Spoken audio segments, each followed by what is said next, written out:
Zendejas has it ready to go. The Zendejas family in the news, of course, this week because the supposed bounty on the head of Luis Zendejas, the kicker, now with Dallas, formerly of Philadelphia. But Zendejas will kick it away. Danny Copeland is back deep, along with Naz Worthen. The Oilers 7-4. And on Thursday, Thanksgiving Day, while they were practicing, Jimmy, they were keeping an ear to what was going on in Detroit on the game between the Browns and the Lions. And they got good news when the Lions beat Cleveland. But now, to really take over first, they must win today on week number 12. Naz Worthen, the rookie out of North Carolina State. Up over the 20 to the 22-yard line. He was hit by Tracy Eaton at about the 19, finished off by Eugene Seal. A 21-yard return. DeBerg is coming out to the field, and we have our first scuffle of the afternoon as they unpile. It was Tracy Eaton in there. Let's take a look at the Kansas City offense. A good offensive line, a big offensive line. Alt, Addix, Webster, Lutz, and Eatman. In the backfield, DeBerg with Okoye, who needs 24 yards to go over 1,000 for the season. Hurd, Page, Manley, and the tight end is Jonathan Hayes. In passing situations, here's what happens.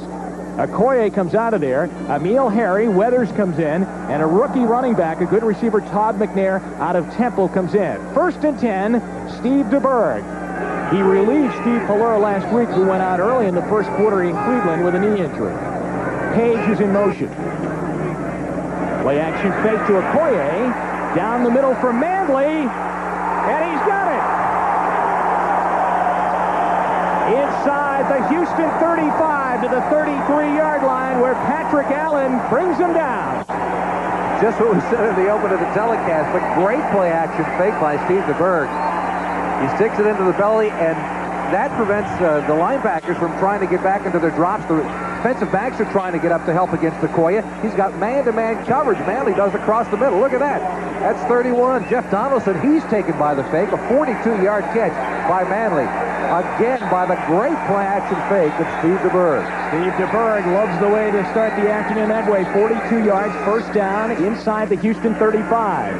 Herman Hurd, and he brings it down to the 31-yard line. Let's check the Houston Oilers defense, wincing right now after that big play. The front three, Childress, Smith, and Bird. The linebackers, Fairs gets the start for the injured Robert Lyles. Grimsley, Smith, and Meads.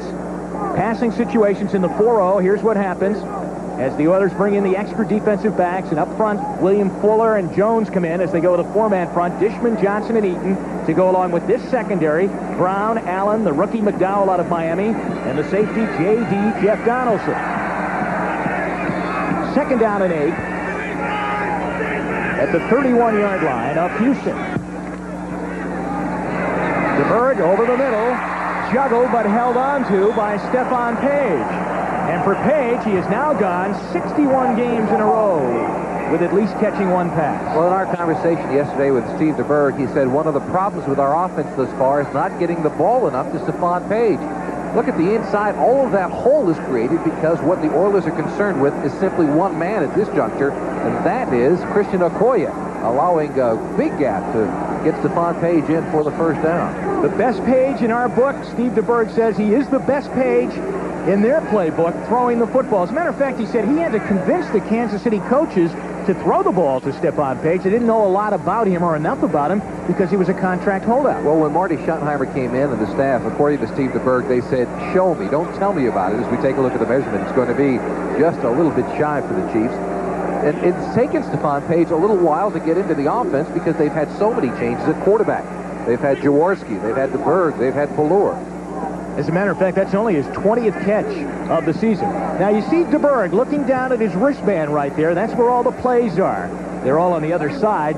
Every play that they run, play in formation, has a number aside. They'll signal in the number to DeBerg, and then he'll check down that and then give it to the other 10 in the offensive huddle. Yeah, I asked him what happens if it's a muddy day or if it gets torn up or a good defensive play to rip that thing off his arm. He says he's got enough backups to take care of that. 3rd down, less than 1. This is Okoye territory right here. Oh, they fake it again. Ball is almost picked off by Grimsley. John Grimsley stepped in front as the pass was thrown out in the flat. Intended for the tight end, Jonathan Hayes. Interesting call on 3rd down and less than 1. There's a penalty flag down, and they signal that it's against Houston. Offside, number 79. First down. Ray Childress nailed for the offside. Alfredo Roberts, the backup tight end, sneaked down the middle of the field. He was not open. A dangerous pass by DeBerg. We mentioned his problems with interceptions at the beginning of the year. But for Marty Schottenheimer, he's going right over it. This is a good move by Schottenheimer. He's going over to his kicker, Lowry. Remember, Lowry missed 3 field goals to win the game against the Browns last week. And he wanted to say to him, look, it's nothing against your ability. We just think we can get this. It's just go after it. We're going to try it on 4th down. Yeah, we got the penalty, but we're not concerned about your ability. He's one of the best in football. That's a good coaching move by Marty Schottenheimer. But it's a first down inside the 20. Roll out by DeBerg. Stephon Page. Page eludes one tackle and dances up the sideline as he gets near the 10-yard line. Stephon Page makes the catch, his second of the afternoon. Steve Brown knocked him out of bounds. They're up close to another first down, just on the other side of the 10, closer to the 11-yard line. Look at that. The Oilers on this run of victories. We talked about Warren Moon, but their defense has been very, very good. Of course, they always are. But once again, inside the Astrodome, they are very tough. 2nd down and 1. Okoye has not gotten the ball yet. He won't get it this time. DeBerg slips coming away from Mike Webster, the center. And then he is touched down on the play by Johnny Means. So it will be 3rd down and a little bit more now as he slips back and loses a couple of yards. He just seemed to trip coming out. He might have slipped over one of the guards coming out on the other side. It's tough to tell from that angle. Webster, yeah, it might have been the shoes of Webster. It might have been Mike Webster, the center for this Chiefs offensive team, that he tripped over. Although also the turf, when you've got a real biting turf, which this is here at Arrowhead Stadium, many times if you don't pick the feet up, the bite is so quick that it'll force you to fall over. Well, now 3rd down and 4, and McNair checks in. 4 wide receivers, and McNair is in the backfield with DeBerg. Good protection. End zone. Manley! Oh, what a try! On the fingertips, he almost pulled it down for a sensational catch. So it's 4th down, and now a very important kick for the mental frame of mind of Nick Lowry. Well, DeBerg had a lot of options here, and he gets the man-to-man coverage with Manley going into the corner, and that's a great attempt by him. Just a little bit too long in the tooth by Steve DeBerg, and Manley doesn't come up with it. The spot is at the 21, a 31-yard field goal coming up. They've made a change at holder. Pallor was the holder for Lowry, but he's injured, and so DeBerg is going to take over. That's what happened last week in Cleveland. Lowry takes a look at those goalposts. Just heard some boos, I think, from the crowd here at Arrowhead. And the field goal is good. Right down the middle. 31-yard field goal for Kansas City on their first possession to jump out to the lead over Houston. We'll be right back.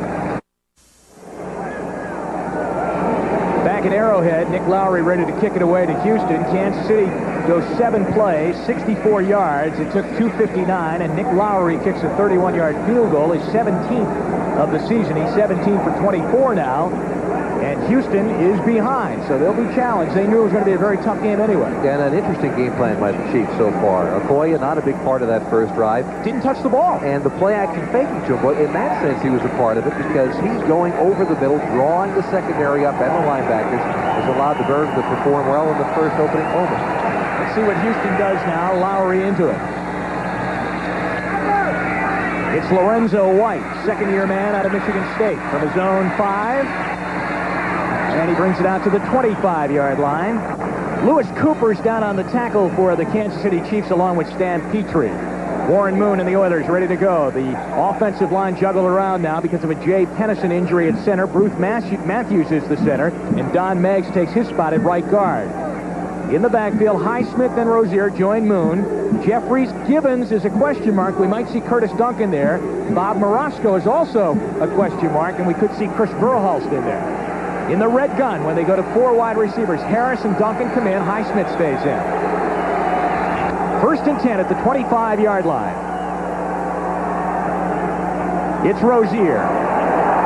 Couple of yards out to the 27, and he is brought down. Now, I do notice that Morosco is not starting, and that Verhulst is in at tight end, and that Duncan is in there starting. Curtis Duncan, who had a good ball game, as they are last-minute changes. There were some injuries, as we mentioned, and they checked after they came off the field after the pregame warm-up. Front seven, Sally Amu has been playing well at nose tackle, replacing the injured Bill Moss.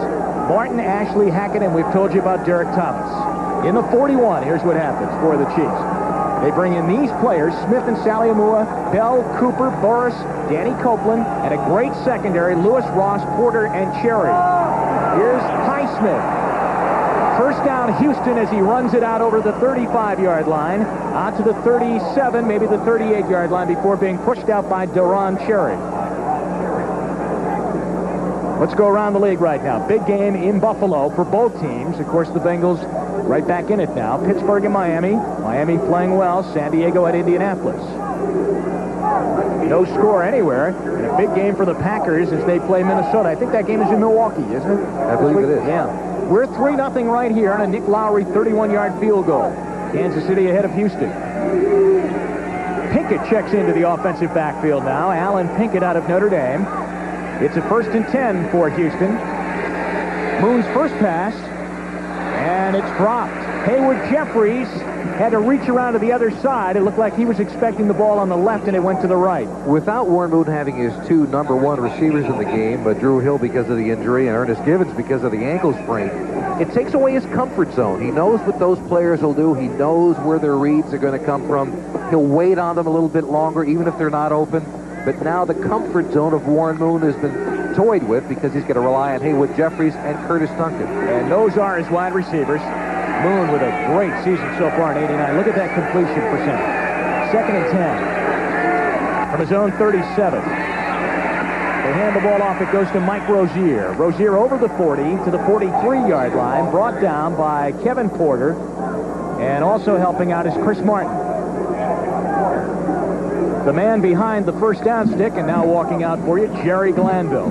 Very concerned about this game. Yeah, he really is. What makes him unusual among NFL coaches is that he calls every play, he calls every defense, he makes all the decisions on special teams. He is a head coach in the truest sense of the word. Most coaches will take care of the defense or the offense. Jerry does not leave anything up to anyone else. He does it all himself. 4 wide receivers in. 6 defensive backs. Red gun. Blitz from the outside from Boris, but he got the pass away and a first down, too. Leonard Harris makes the catch, and he's got the first down. Harris is a story, Jimmy. Harris went into the doghouse in a ball game in New England, which the Oilers lost on a very flat day. Harris fumbled a kickoff, if you remember. He went into the doghouse, but with all of these injuries to wide receivers, he's come on and made some great plays. Yeah, that is his 8th catch of the last 3 ball games, so Harris playing well for Jerry Glanville. You know, when I mentioned Glanville before making all the decisions, he says he gets his assistant coaches together the night before, and he truly thinks that any one of them could call any part of the game, but he makes that final choice, including using Leonard Harris on that new Raycon offensive end. Well, this is their first possession. Highsmith sheds a tackle in the backfield and turns a certain loss into a gain. Sally Amua had him in the backfield along with Derek Thomas, but he got out of that tackle and went down inside the 50 to the 48-yard line. Derek Thomas, there you see him, top part of your screen, number 58, does everything for this Kansas City team. Look at that, getting over one blocker and forcing Highsmith to change directions. He rushes the passer very well. He plays the run extremely well. He's already forced 4 fumbles this year because of his quickness. He surprises people in the backfield. It is now 2nd down and 6, 4 yards on the gain for Highsmith, but it could have been about a 2-yard loss. Good run. Back to pass. Plenty of time. Going big down the sideline, and it's incomplete. There's a flag down at the 20. This one could go either way, though. Because I'll tell you, they were really battling. Jeffries and Ross were really going at it down the sideline. Fred White is your referee. Let's check and see what the call is.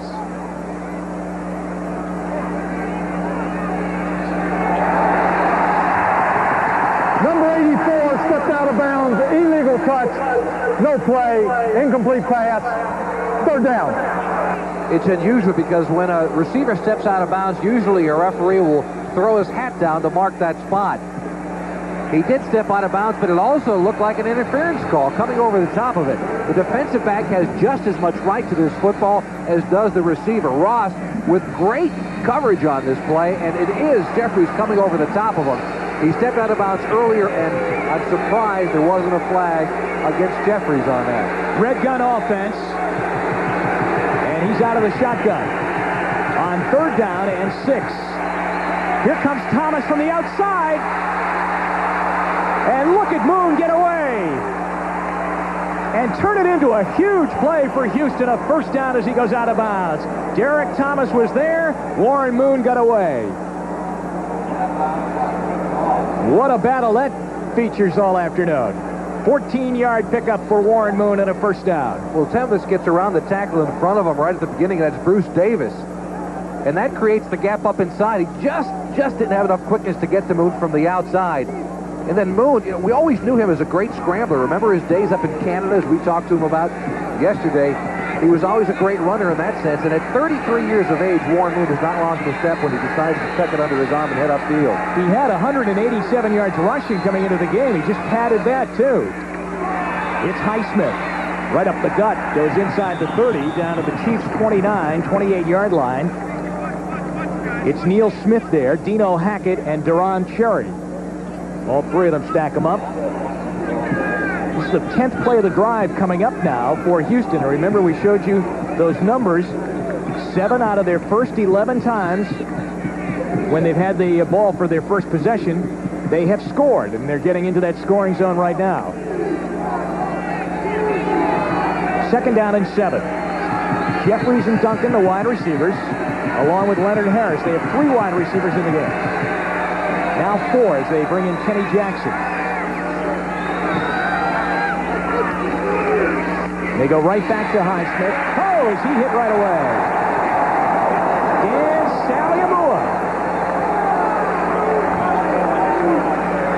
Sally Amua has done quite a job filling in for the injured Bill Maws. And they talk about him in many ways. They drop him back into pass coverage occasionally, but look at him working at the center. Number 97 right in the middle of your screen, working against Bruce Matthews, taking the inside and stopping Highsmith before he gets back to the line of scrimmage.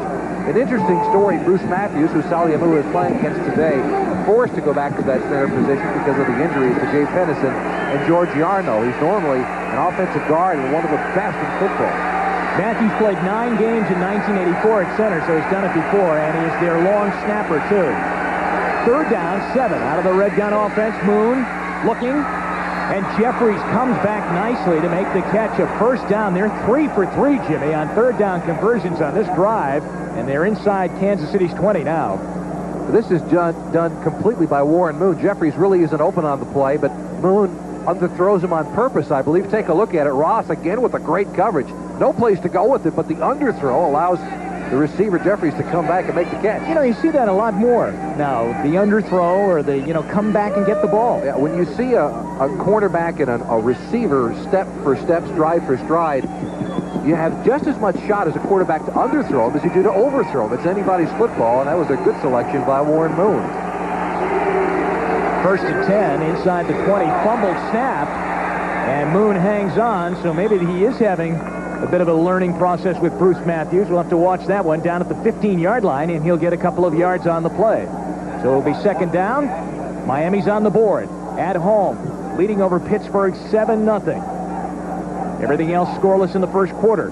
And the Jets get a field goal, and Green Bay has a field goal to lead Minnesota 3-0. So it's down at the 16-yard line. It is 2nd down and 8. 2-yard pickup for Moon. 4 wide receivers in the game, red gun offense. That's Leonard Harris down the line in motion. He has a catch along this drive.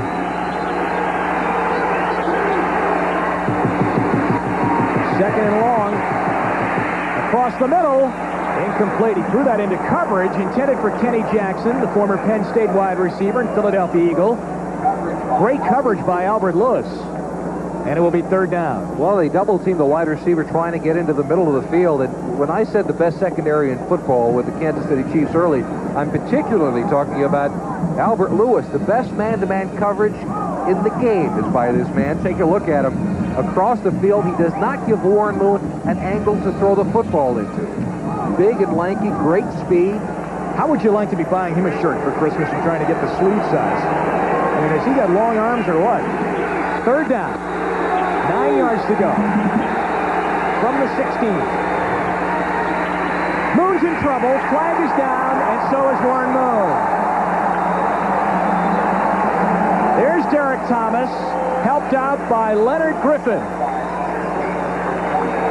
Remember, there was a flag.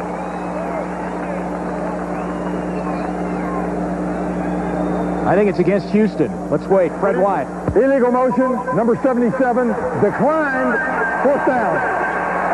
Now, the reason that Bruce Matthews was taking a little bit of a quick step is because he's playing against, you guess it, Derek Thomas.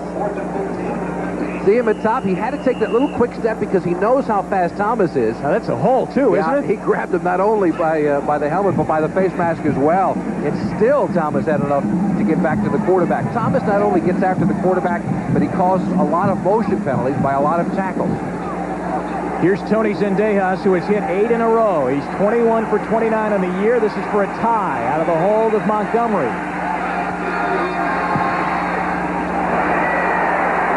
No good. That streak's over. So is the Houston drive, and Kansas City is still in the lead. Welcome back to Arrowhead Stadium. Tough crowd, Jimmy. Tough crowd here. Tough start for that young man. Zendejas misses the field goal. Tony missed it wide left, and with it ended a streak of 8 in a row that he had kicked. So Kansas City leads 3-0. Okoye is in the backfield. He has yet to run the football. 24 yards to reach 1,000 rushing on the season. It looks like Houston jumps. And DeBerg completes it to Manley, who comes back and makes the catch up near the first down stick, so maybe they have a decision to make. This was a 9-man defensive front for the Houston Oilers. How concerned are they about Christian Okoye? They've made the decision that if they're going to get beat, they're going to get beat by Steve DeBerg's arm, not by Christian Okoye's legs.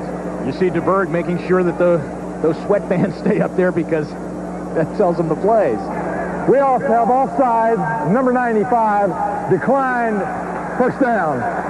William Fuller, number 95, left part of your screen a little bit too quick on that one. But again, it was a 9-man defensive front by this Houston Oilers defense. They're not going to get beat by Okoye if they can help it today.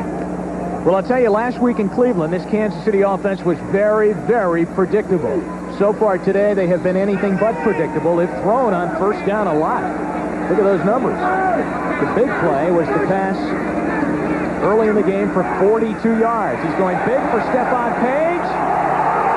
Oh, what a grab! He was being just mauled by Patrick Allen. He still caught it.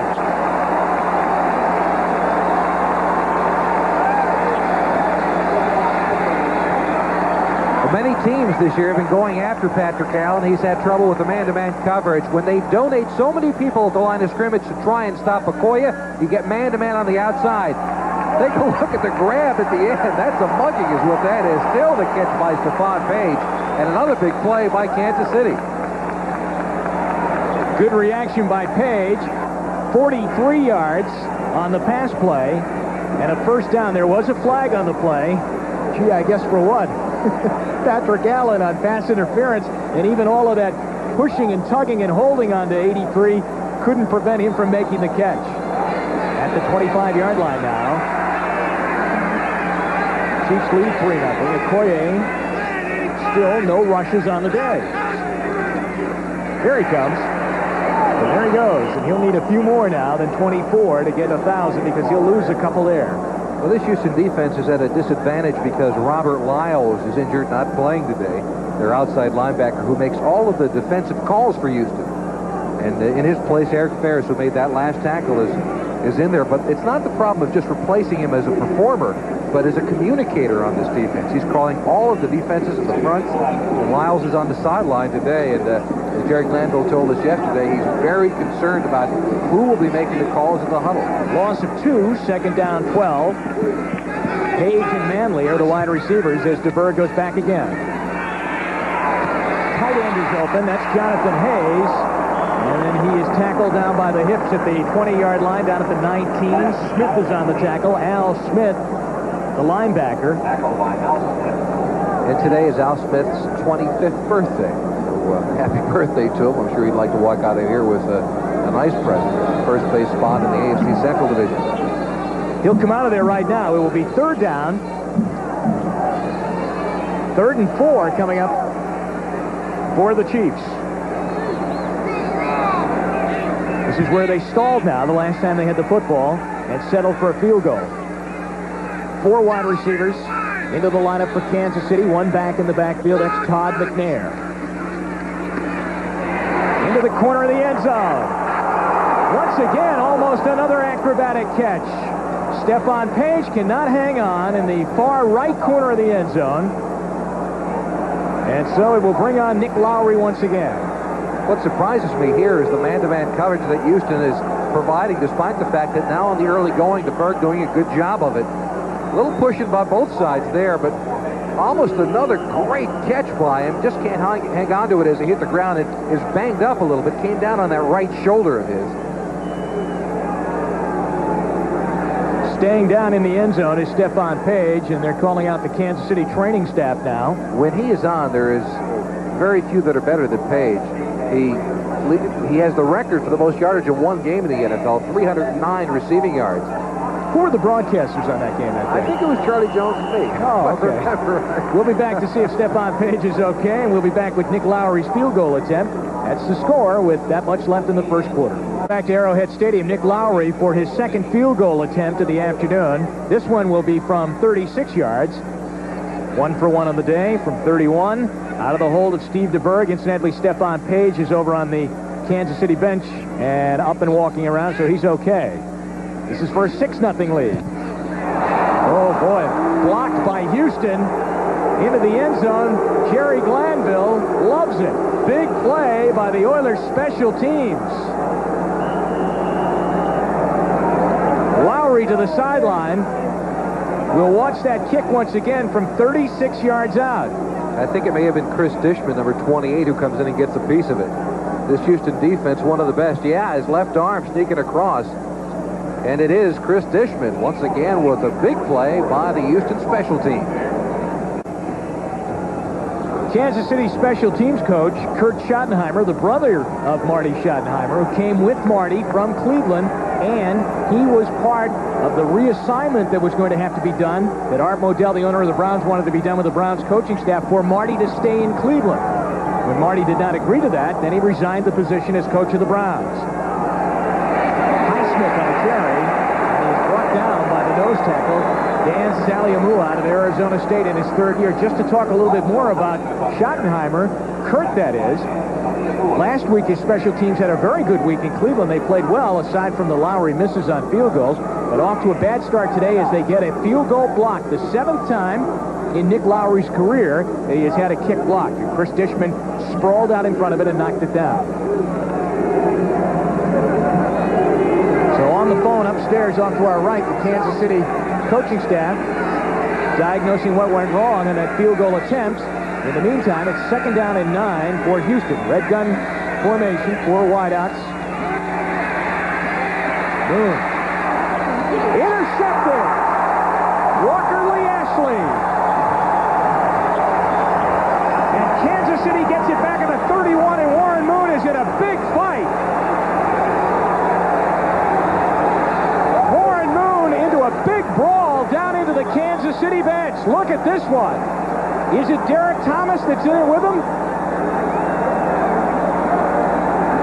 Marty Schottenheimer comes in there. It was the rookie, Derek Thomas, and Moon. And Jimmy, you have to wonder what will spill out of this now, if some ejections will happen. There's Thomas, the rookie. He was coming on that outside corner, rushing Moon. Then the pass was intercepted, and when we looked upfield, Moon and Thomas were face mask to face mask, each one of them grabbing on and then ripping each other into the Kansas City bench.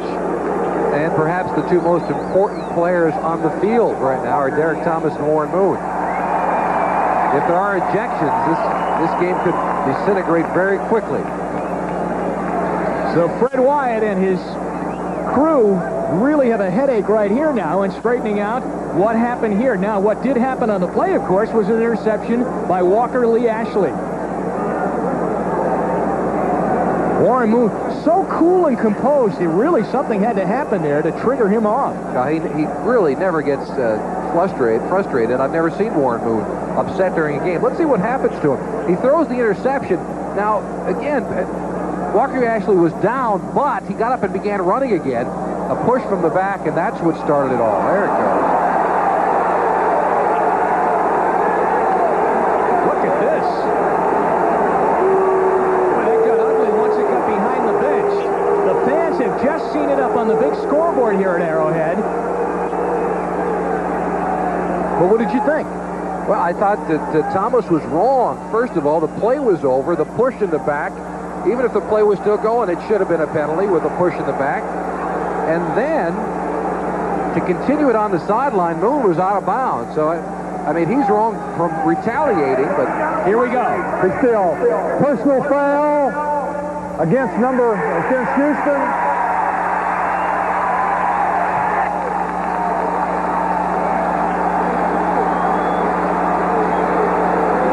We're not getting it all yet because as soon as he said that, the officials came over then to make sure that it was right.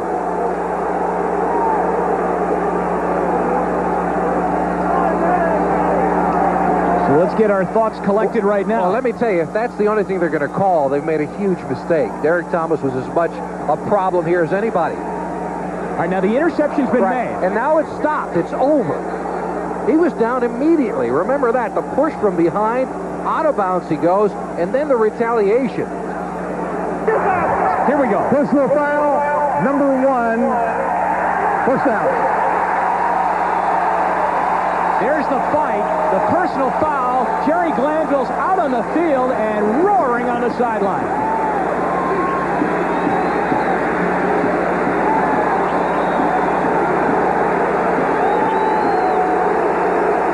And another flag thrown on Glanville. So you're going to add some more yardage onto this.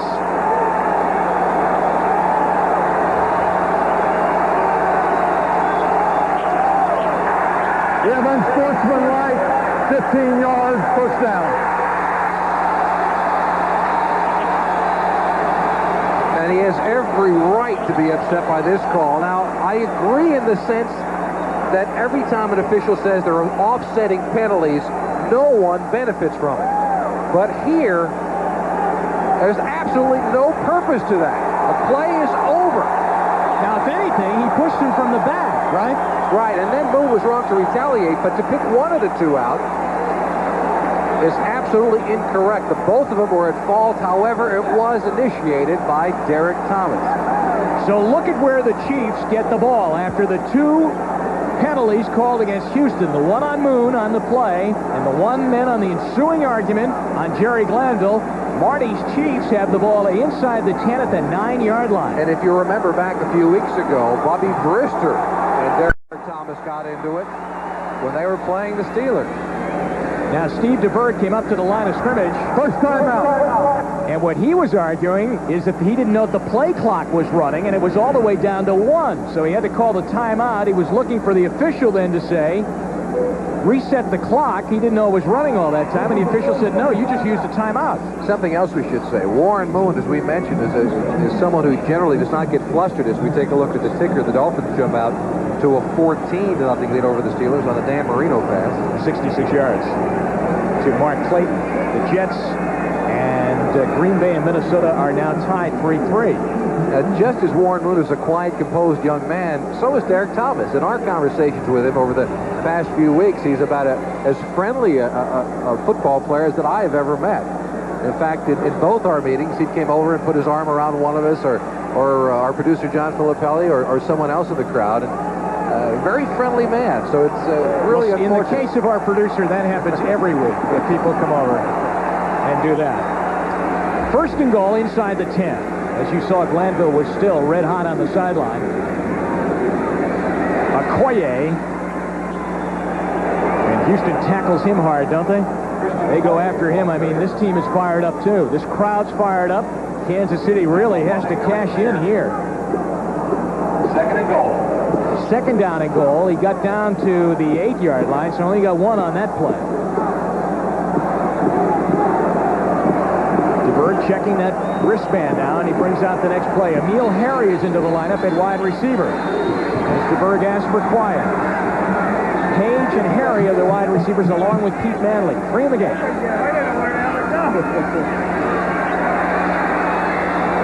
Backside of the end zone, looking for Stephon Page.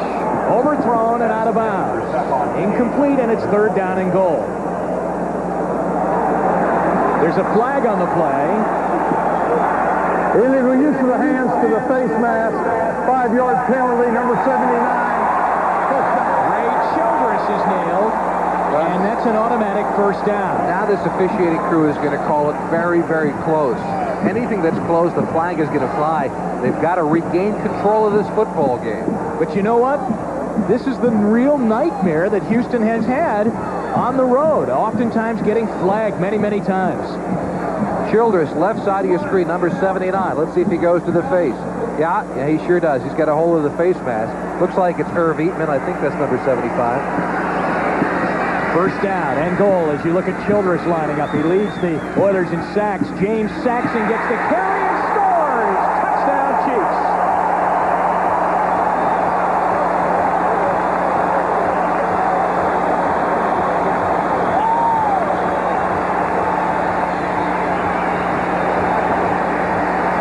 And all he can do is bite his tongue right now.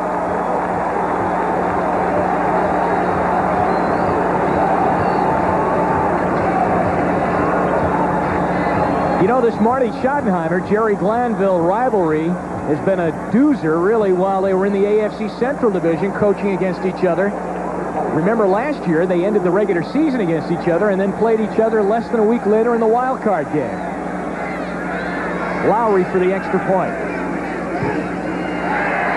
The Warren Moon interception and fight, and 2 unsportsmanlike conduct penalties ends up really hurting the Oilers as they now trail 10-0. There is a flag down on the extra point.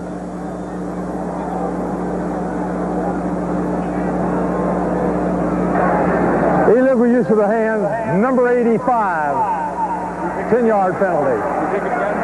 Jonathan Hayes, the tight end, nailed for illegal use of the hands, and so this will become a longer point. Yeah, they'll have to try it again. The way things have been going for them on their kicks, this is no sure thing.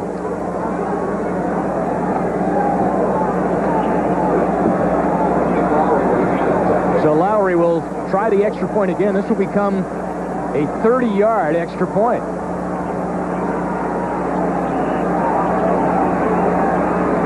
It is standing at 9-0 right now, Kansas City, after the touchdown run by Saxon. No problem, right down the middle. And it is 10-0 here at Arrowhead. Kansas City leads over Houston 10-0 with 1:06 left in what has become a wild first quarter here in Kansas City. Leonard Harris is back deep along with Tracy Johnson and Kenny Johnson. 10-0 Kansas City. Remember, Houston needs a win to have solo possession of first place in the AFC Central Division. Johnson takes it at the 10. Kenny Johnson to the 20. Big hit at the 22, and a late flag goes down. Stacy Harvey is the man that put the lick on Kenny Johnson. Tackle by Stacy Harvey. I feel like Fred Wyatt's going to speak so much to us today, he should almost come up here with us, put the blue blazer on. And that's been going in that direction. His arm has been going in that direction a lot so far.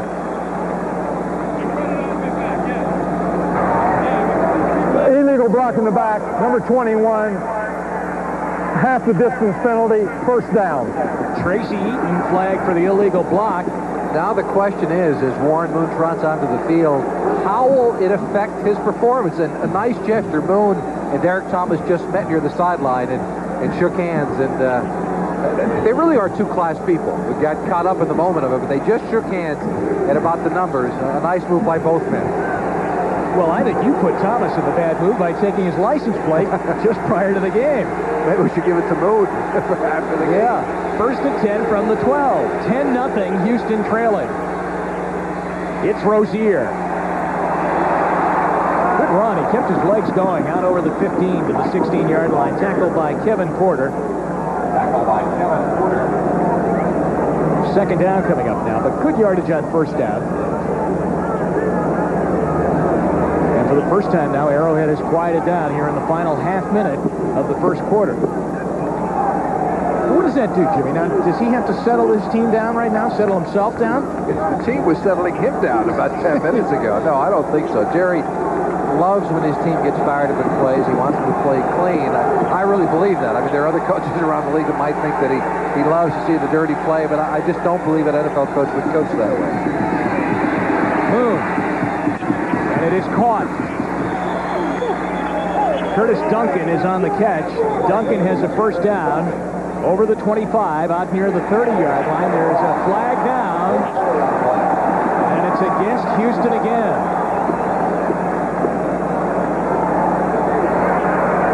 Illegal man downfield, number 70, second down. Dean Steinkuhler is downfield illegally. Boy, they are just shooting themselves in the foot here through the first quarter. 5 seconds left in the first quarter.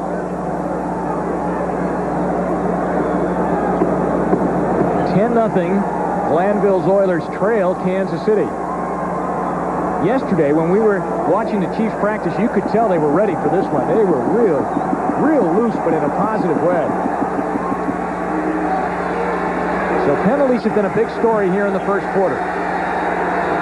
Second down, 14. Kenny Jackson in motion.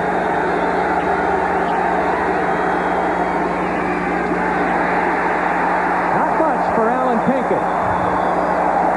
Neil Smith on the tackle along with Dino Hackett and Lewis Cooper. And that's the end of the first quarter here at Arrowhead Stadium in Kansas City. We had a field goal, a touchdown, and a brawl. And the Chiefs lead by 10.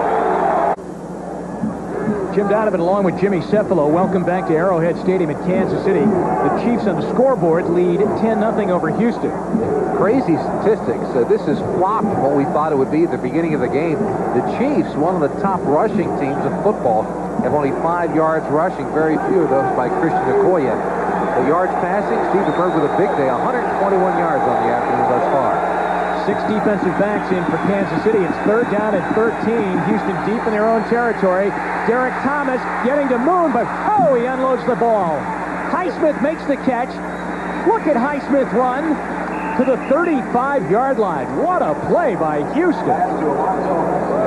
Boy, this Moon-Thomas battle continues all afternoon. A 26-yard desperation heave.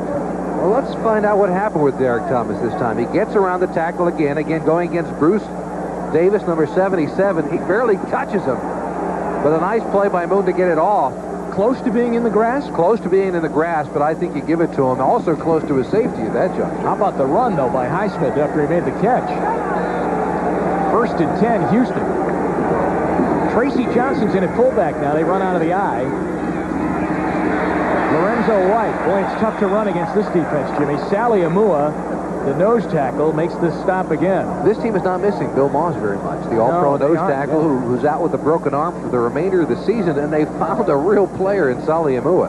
He had 13 tackles last week against the Browns, recovered a fumble, and today he's picked up right where he left off. Sally Amua, Plan B free agent from Detroit. They also picked up a wide receiver, Pete Manley, from Detroit, so they picked the pocket of the Lions and come up with a couple of good players. And what a job Carl Peterson's done with this team. Coming in and running the personnel department. He really knows talent when he sees it. Second down and 9. That injured Oilers receiving corps showing 4 wide receivers right now. Good protection. Moon throws, and J.C. Pearson of the Chiefs will dream about that one all night long. He should have intercepted.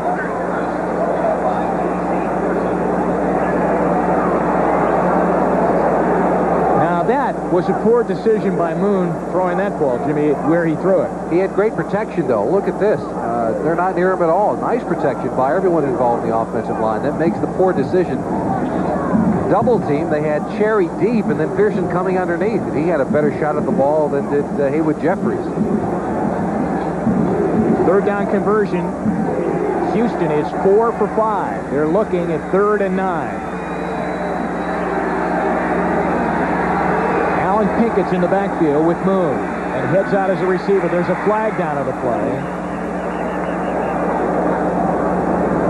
And the play is stopped. False start, number 63, third down. What's that? Their 7th penalty, I believe.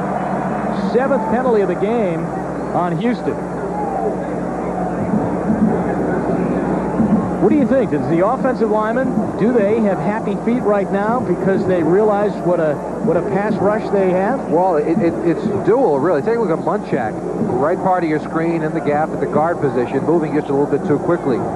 This front from Kansas City, the front 7, is as good as any group in the NFL. They've got Neil Smith on one side, Derek Thomas on the other, and they come after a quarterback real well. 3rd down and 14 now. Caught by Kenny Jackson and a first down. Out over the 45 to the 49-yard line. Warren Moon throws an 18-yard strike to Kenny Jackson and Jimmy on that play. Watch, they've got everybody over on Derek Thomas. Far side of your screen. Yeah, right. Look at that. He'd hardly get off the line of scrimmage. They had so many Oilers on that side of the ball. But a nice move on the part of Kenny Jackson to beat Lewis across the sideline. I think Warren said in the huddle, I'll take one offensive lineman to block me in front, and the rest of you go over there and handle 58. That's as good a pattern as I've seen a wide receiver run against Albert Lewis. Kenny Jackson with a nice move inside makes him bite. So it's 1st and 10 for Moon, and the Oilers making a living on 3rd down and long. Rollout. Leonard Harris stretches out at the 20, but can't pull it down. Flag is down in the backfield. And the Chiefs pointing. Holding, number 78. Wow. Don Maggs is flagged now, and everybody on the offensive line is getting into the act. Well, Bruce Davis was outside. Mike Munchak was. Bruce Matthews was. I mean, Maggs was. I guess Matthews, really, and Steinkler are the only 2 offensive linemen that have not been flagged for use. Holding, 78, 10 yards, first down. I think Steinkler was. I mean, they'll all be wearing yellow pocket squares on the fly home. So the ball is back to the 39-yard line. And it becomes 1st down and 20. 10-0 the score. Lowry hit a 31-yard field goal, and James Saxon scored on a touchdown run for Kansas City. Houston missed a field goal of 40 yards by Zendejas in the first quarter. Red gun, draw, Rozier, nothing. Sally Amua, the nose tackle, is there again. Time to go around the league. Sunday number 12 looks like this. Buffalo by 3, Miami by a couple of touchdowns, and San Diego's on the board with a field goal. The Jets by 10 now over Atlanta, and McCoskey has thrown a touchdown pass for Green Bay to Sterling Sharp, and Rich Karlis has kicked a couple of field goals for Minnesota in that big game in the NFC Central. Kansas City leads by 10 over Houston. And we have 12:25 left here in the first half. It's 2nd and 21. Rozier lost one on that play. Another flag down. Moon for Jeffries, almost picked off. Coverage by Kevin Ross.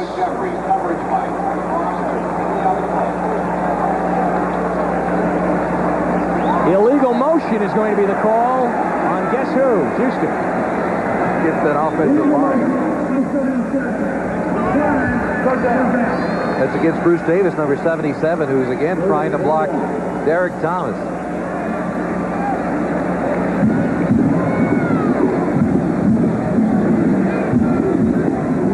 There he is.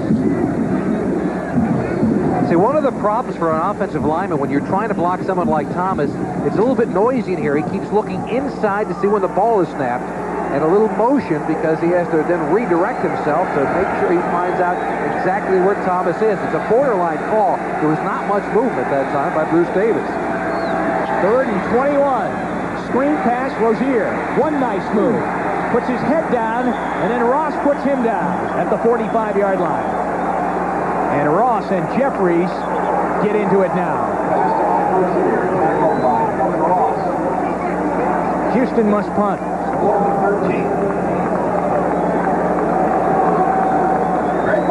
Thomas against Davis this time just wanted a little push on him, and they take advantage of his upfield rush. They snuck the back out in front of him. And look at the power by Rozier. That's the Rozier we've known of old. He's not performed as well this season, but he certainly put a lick on Ross. Ross finally tosses him down at the 46-yard line. It's 4th and 13. First punt of the day for Greg Montgomery, averaging 44.3 yards per kick. And Naz Worthen waits back at the Kansas City 10. Low snap. Blocked by Petrie. Up by the 40-yard line of Kansas City. Chris Dishman was in there, but Petrie's the man, 45, that blocked the punt.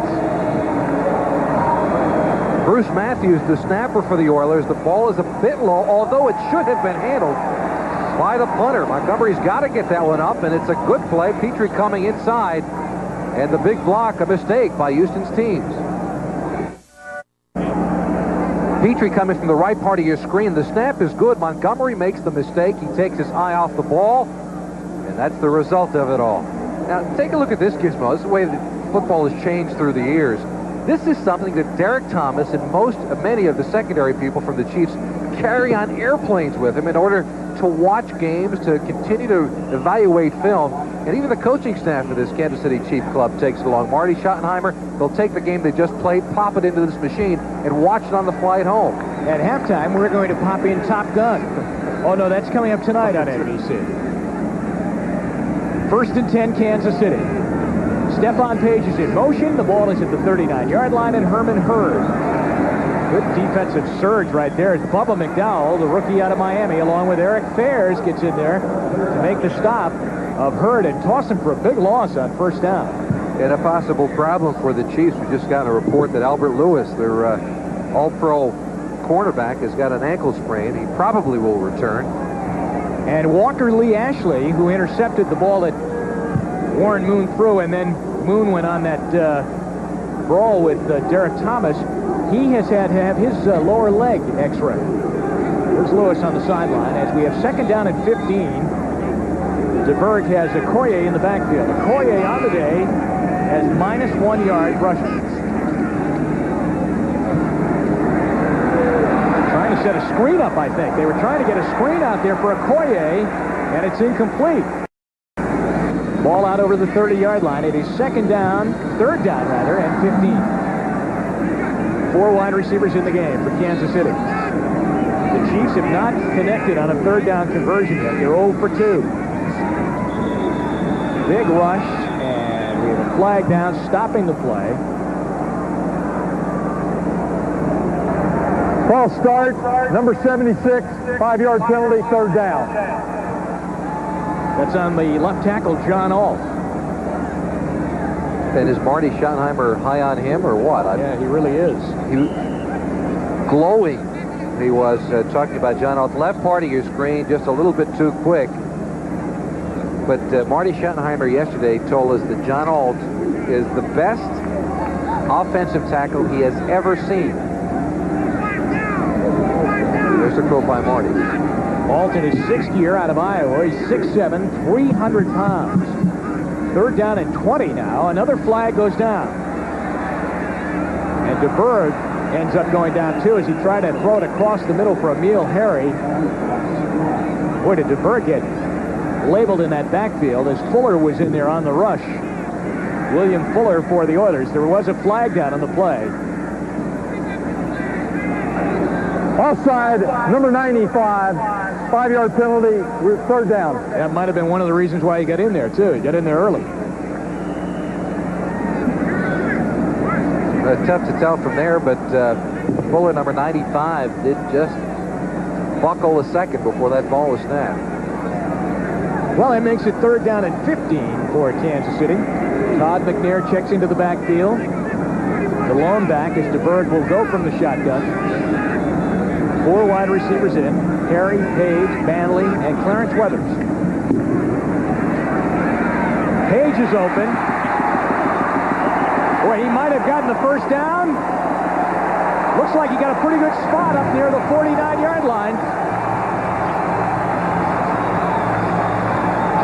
The Oilers red hot once again on that sideline about where the official marks where Stephon Page went out. He's having the best day of the season for him right now.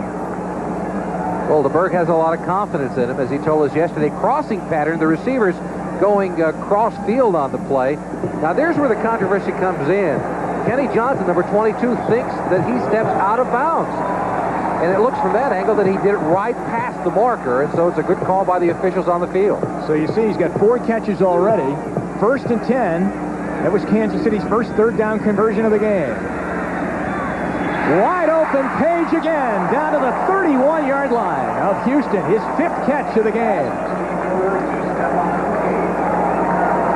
Page thought he was going to get drilled over the middle of the field, so he played gopher and hit the field looking for a hole. Then he got back up and got another yard out of it because no one touched him. Page will come out now, as here it is on replay. You know, for an NFL receiver, you come across the middle enough times, you get a little gun shy. Nobody blames you for it. Watch him. Watch this move. Boom! Nobody touches him just yet. Then he thinks he can get up with it, but apparently the officials ruled that he was just nudged as he touched the ground. 9:22 left here in the first half. 10-0 Kansas City, and driving again now at the Houston 31. Again, a 9-man front by the Oilers.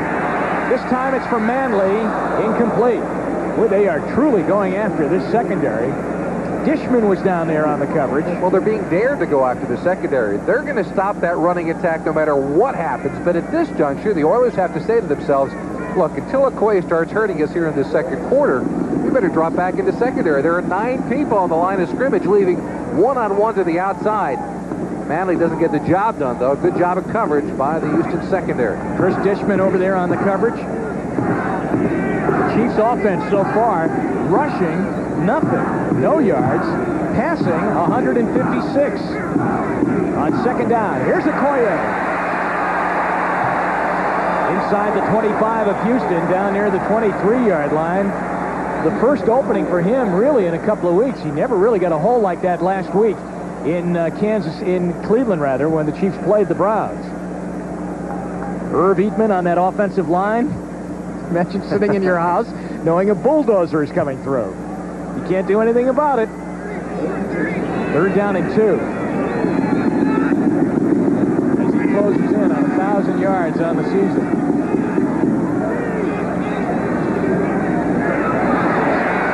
And he's got the first down to the 20. First down, Kansas City at the Houston 20-yard line with 8:22 left here in the first half. Pittsburgh has come back. Merrill Hodge has scored. And it says here on our card that it's 14-7, but we're showing 14-14, a tie in the second quarter. Buffalo leading by 10. San Diego with a field goal over Indianapolis. The other games, the Jets and Green Bay leading over Minnesota in the second, 10-6. 10-0 Kansas City. They have it 1st and 10 at the Houston 20. The Birds throwing. Alfredo Roberts is nailed by Jeff Donaldson on a tight end screen that was snuffed out by the safety, Jeff Donaldson. Well, they had man-to-man coverage, and you cannot run a screen against man-to-man because the running back can't sneak out of the backfield. There's a man watching him all over the field, and that's what happens here. Donaldson's job is to cover Alfredo Roberts. And he's right in the middle of it, not fooled at all by the play action away from him. Loss on the play of 6. Second down, 16. At the Houston 26-yard line with Okoye, the lone setback.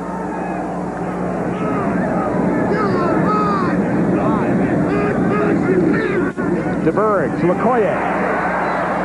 Knifes through the first wave and then goes down at the 22-yard line. So Okoye goes back into the huddle after getting a couple of yards. Nigerian nightmare. All right, from our NFL Live headliners, Bud Carson says he should have punted on 4th and 13 against Detroit.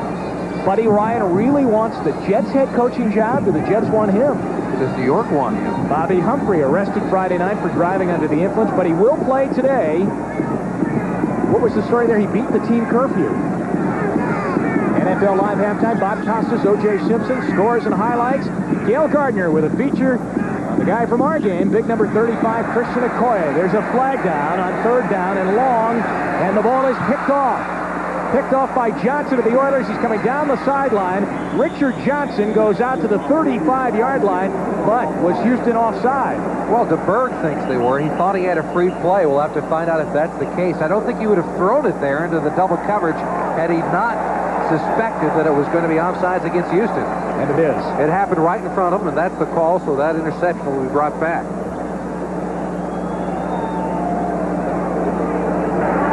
We have offside, number 79, 5 yards.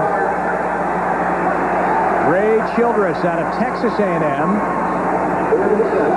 I don't know if you could hear that. He said, "Not me." Yes. And 5-yard mark-off makes it 3rd down and 7. Well, the Oilers are down by 10. Kansas City is already in Lowry's range for a field goal here. But boy, I tell you, if they score a touchdown, the Oilers are in a big, big hole. 3rd and 7. So a big play for their defense.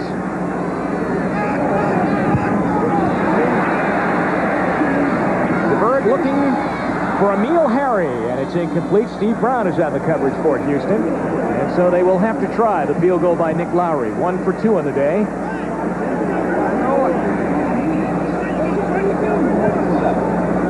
6:13 left to go in the half. He made a 31-yarder. He had a 36-yarder blocked today. It was blocked by Chris Dishman. Came at the other end of the stadium, though. Steve DeBerg to hold. Spot will come close to the 24-yard line, making it a 34-yard field goal attempt.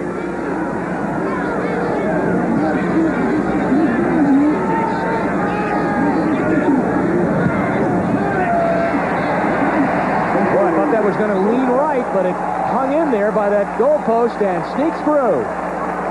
Lowry 2 for 3, congratulates everybody along the offensive line, and the Chiefs lead 13-0 with 6:09 left in the half.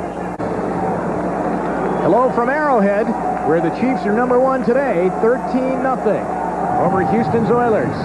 Nick Lowry, after his second field goal of the afternoon, kicks it away to Leonard Harris, about 2 yards deep, and puts the knee down. One of the problems that Warren Moon has had today is the fact that that man is on the sideline. Drew Hill has a cracked transverse process. That's part of the spine that sticks out to the side. It's a common injury among NFL wide receivers with a lot of the pounding they take. And he's on the sideline. He is the 9th leading receiver in the AFC. Ernest Givens is also on the sideline because of an injury. And so Warren Moon's passing game is not firing on all cylinders today. Now, when you add up what Hill and Givens have done so far this season, you're taking out 86 catches that they have accumulated so far. Moon still 5 for 11, 69 yards with 1 interception. Down 13-0, and they got to get going here. 6:03 to go in the half.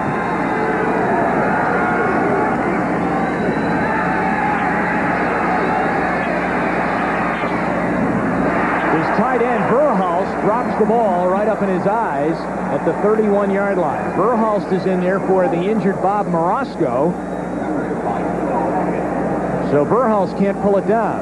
Play action fake. It's always a shock when the Oilers throw to their tight end. They very rarely do. Jerry Glanville thinks they should ban tight ends from the NFL, and you can see Verhulst just bouncing off the pair of stone hands, at least on that play. A reminder to our viewers that we'll be selecting the Budweiser Most Valuable Player for today's game at the conclusion of the game. Here's Verhulst out of Chico State. 2nd and 10 from the 20.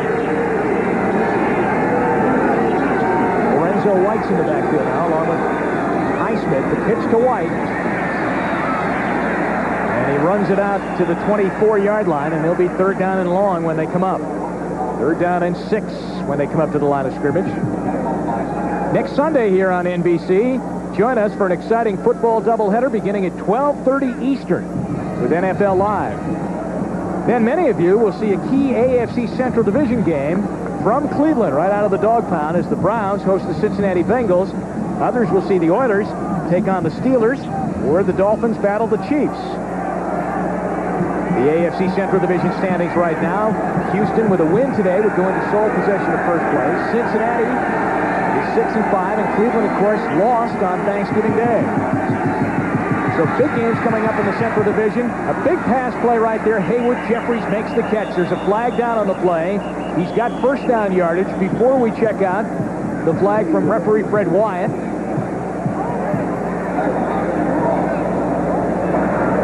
Holding, number 73. Boy, they are just having an awful 10 yards, day. third down. Now that's David Williams. I think we've got 5 offensive linemen for the Oilers who've been involved in penalties so far today.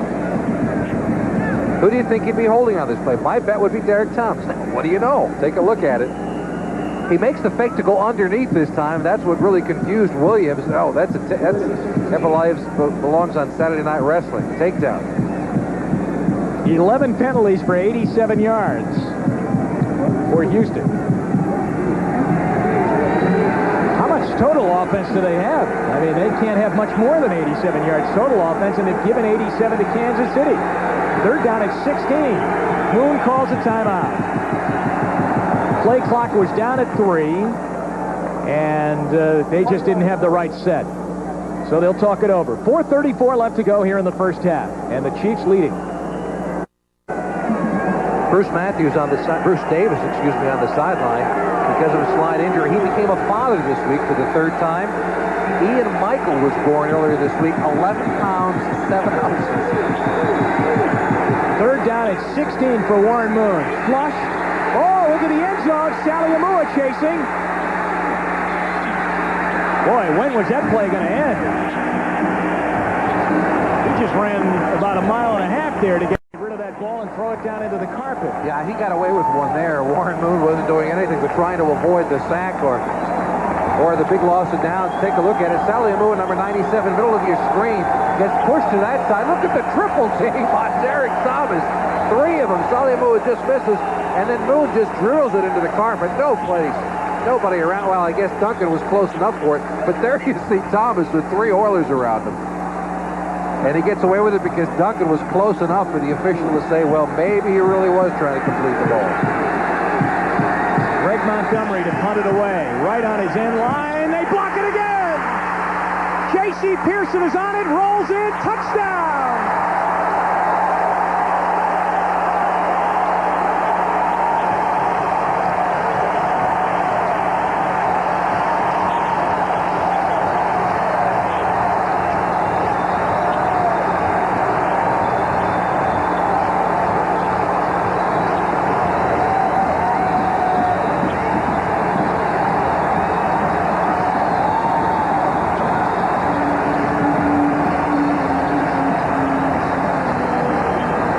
A good snap to Montgomery. The timing was perfect on it, but it looked as if they overloaded the one side. Thomas got close to it. It was tough to tell exactly who Albert Lewis got it. Albert Lewis gets a hand on it, and Pearson falls into the end zone. A good snap by Matthews.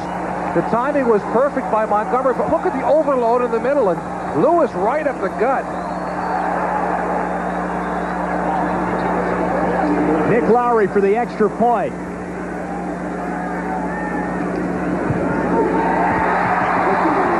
Kansas City leads 20-0 over the Houston Oilers with 4:16 left in the half. It was the middle to the left side. They overloaded against the Houston offensive line. Pearson, the lucky one, to pick it up and slip into the end zone with it, but no one touched Albert Lewis on the play. Might like to be out golfing. Could be the caption underneath his body right there. 20-0, they trail.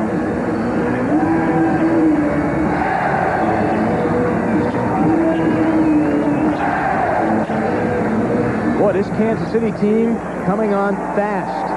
4-6-1 really does not tell the story of their season thus far.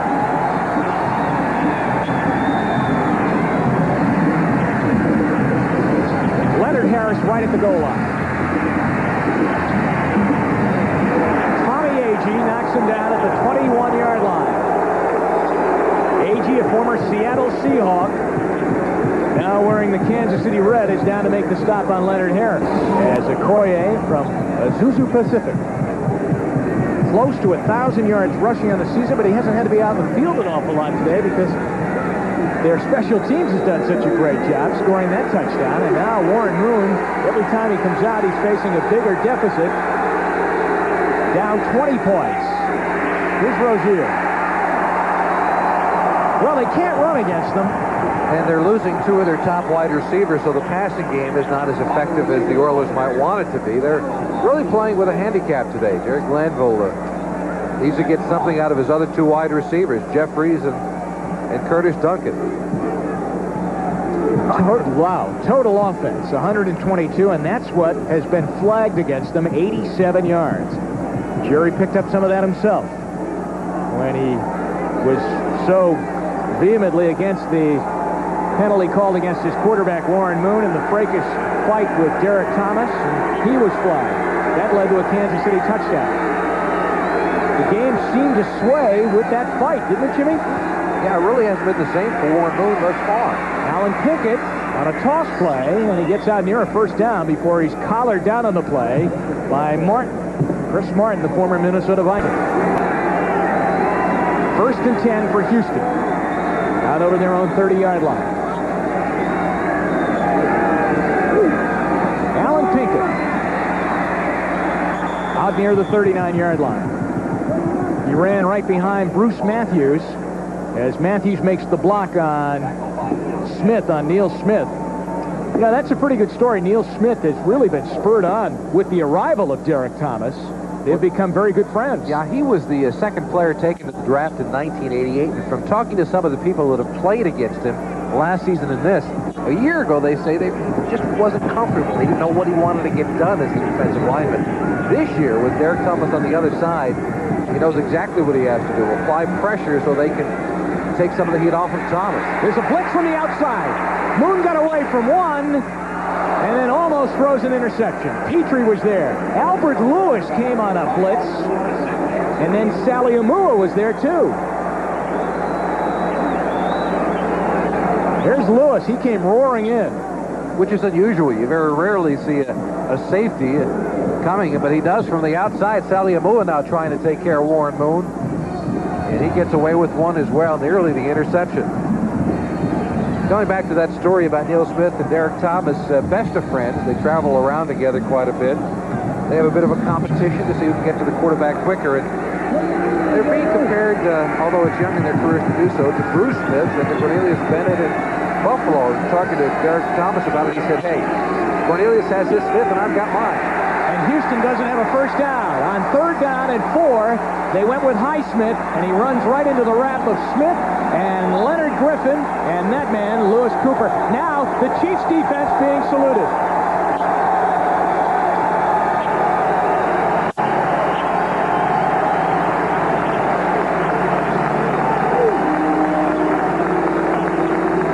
Left to go in the first half, and indeed it has been a nightmare for Houston with Kansas City well on. 2 minutes to go here in the first half.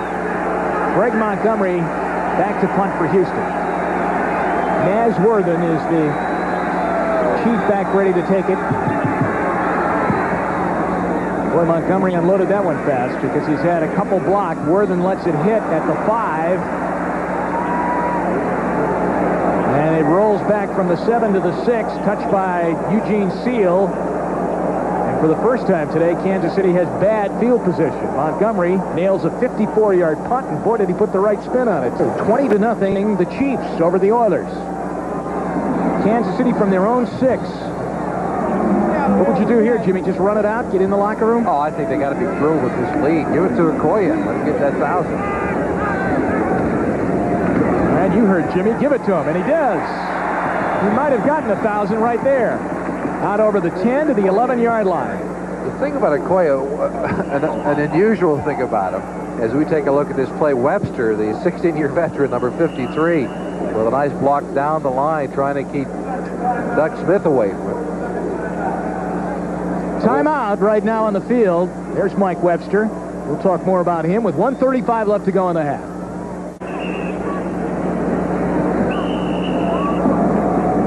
There's Mike Webster, 53. 16 years in the NFL. He's snapping the ball back to Steve DeBerg, who's been in the league for 13 years. 29 years of experience in the front line of the Kansas City Chiefs today. 2nd down and 5. Okoye picked up 5 on that first down carry at the 11-yard line. Minute 35 left here in the half. Long count by DeBerg. Okoye met by John Grimsley, the linebacker of the Oilers. And Houston's going to call another timeout.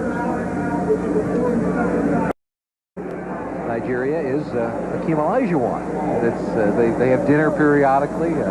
Both started out in their homeland by playing soccer, and it's unusual that Hakeem, the Dream Olajuwon, would be close friends with the Nightmare. Christian Okoye needs only 4 more yards to reach 1,000 on the season. And he maintains, when he talks about football, that he's still learning how to play the game. Well, when he gets it down pat, he ought to be something. Ball is out at the 12-yard line. It's 3rd down and 4 with 1:27 left. And the Oilers are out of timeouts now. So the Chiefs hand the ball off to Herman Hurd as Glenn Montgomery comes out of the pack and says he recovered a fumble, but they had ruled the play dead. And so now it will be 4th down, and they'll punt. And with Houston out of timeouts, Jerry Glanville's team is always one of the best at blocking kicks. You can bet they're going to go after this punt. They've had 2 of their own blocked, 1 for a touchdown, recovered by J.C. Pearson. And now Kelly Goodburn comes in. What a week Goodburn had last week in Cleveland. He punted 11 times. 6 of the 11 he pounded out inside the 20-yard line as he kept Cleveland hemmed in. But he's in his end zone right now. Kenny Johnson is back deep at the 50-yard line for Houston. Here come the Oilers, but Goodburn got it off. Boy, did he ever. Fair catch called for by Johnson, and it's all the way back at his 35-yard line.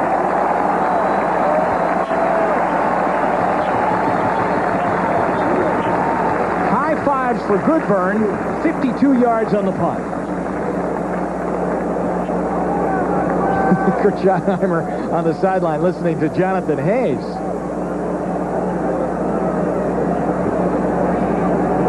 .22 seconds left to go here in the first half. Warren Moon and the Oilers have 22 seconds and no timeouts. So let's see what they do. 4 wideouts into the game. 4 wide receivers in. Jeffries comes in along with Curtis Duncan, Kenny Jackson, and Leonard Harris. Here's Moon. Picks out Jeffries. He pays the price for making the catch. Ross comes up and nails him. The clock keeps running with 10 seconds now left to go. The ball out over the 40-yard line to the 43. Time running out. They won't get the play off. That's the end of the first half.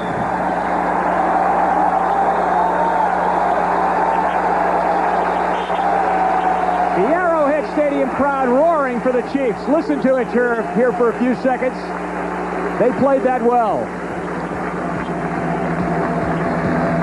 How well they lead 20-0 over the Houston Oilers, who must really regroup because they need a win to take over first place by themselves in the Central. NFL Live halftime activities continue after this word. Welcome back to Arrowhead Stadium. Halftime, 20-0. Kansas City leading over the Houston Oilers. Jim Donavan along with Jimmy Cefalo. Some problems don't go away. The problem for Houston of not being able to win away from the Astrodome has reared its ugly head again today. And the problems with the penalties they've had on the road. And the big one began early in the contest. The story of this game so far, the fight between Warren Moon and Derek Thomas, 2 top players on the field. It happened after the interception. The push by Thomas in the back, that set Moon off. The retaliation by Thomas, and this thing really got ugly from this point. Take a look at Marty Schottenheimer coming into the shot to the rescue to try to grab Derek Thomas from the middle of the pile and help things out here.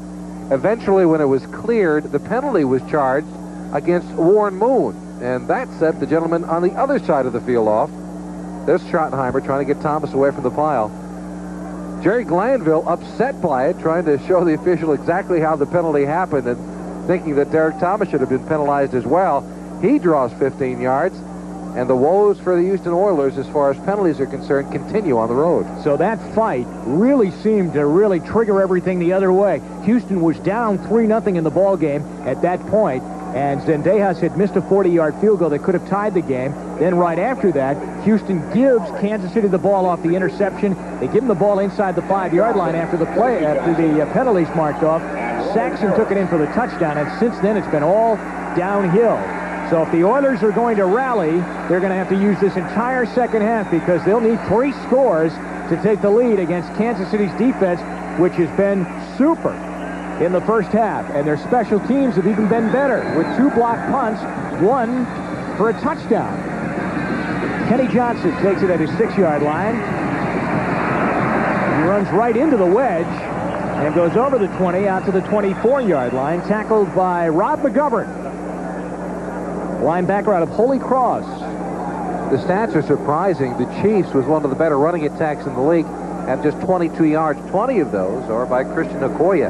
But it's been their passing attack with DeBerg that's been the catalyst for this 20-0 lead, 150 yards in the first half. Well, Houston hasn't been able to really get a running game going, Jimmy. And as you said, they have problems at the wide receiver spot with Drew Hill out.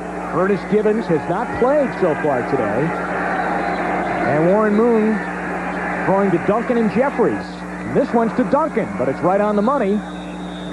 Out near the 40-yard line of Houston, tackled by Walker Lee Ashley and Albert Lewis. Well, they're going to have to throw the ball on first down to try and neutralize Derek Thomas's rushing ability on third and obvious passing situations.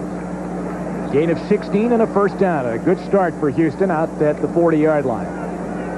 Curtis Duncan and Jeffries, the wide receivers, in the backfield for Warren Moon. With those numbers on the first half, 92 yards passing with 1 interception. Highsmith and Rozier.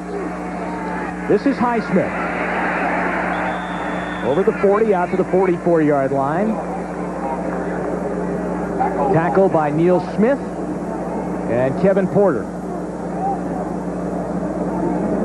Highsmith hasn't been a factor in the game because once they fell behind so much and they weren't able to run the ball, they had to throw the ball almost on every down. He hasn't gotten the ball that much. Watch what Derek Thomas does to Mike Rozier on this play. Throws him away on the side, moves inside to make the tackle. Not a good effort that time by Mike Rozier in the blocking pattern. 2nd down and 7, and back goes Moon. And down goes Moon, and out comes the football, but Houston's on the spot to recover. This time it wasn't Derek Thomas, it was Chris Martin getting into the act. It's infectious, really. Well, he's on the same side as Neil Smith is. A week ago against Cleveland, Smith had 2 forced fumbles and a sack, scored a touchdown on his own. And so when they've got to rely on trying to stop him, it forces the tight end who's out there, Verhulst, to take Martin man on man. He beats him to the quarterback. Don Meggs popped on that fumble, or else Kansas City might have recovered and really taken the wind out of the sails of Houston. As it is, they're in a lot of trouble again. 3rd and 15 for Moon into the red gun formation. Thomas from the blind side, and he'll chase Moon and get him. Boy, is he something. He's got the whole package.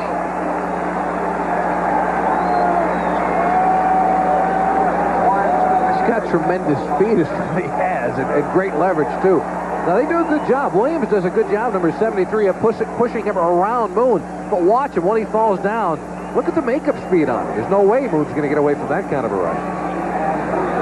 What did Jerry Glanville say about Derek Thomas? He makes a guy look like a great coach. That's Naz Worthen on the punt.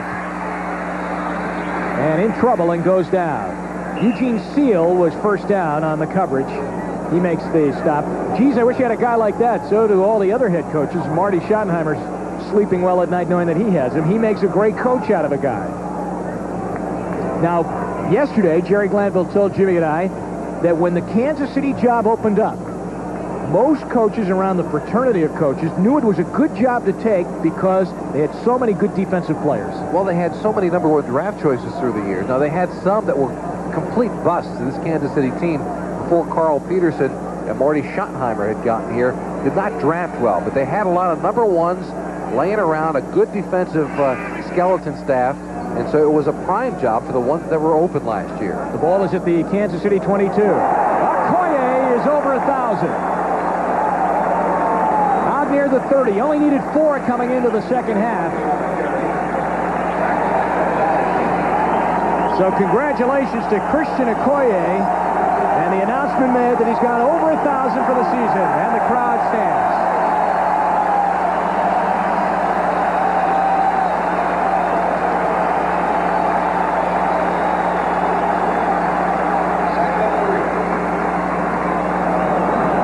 Into the Chiefs record books he goes.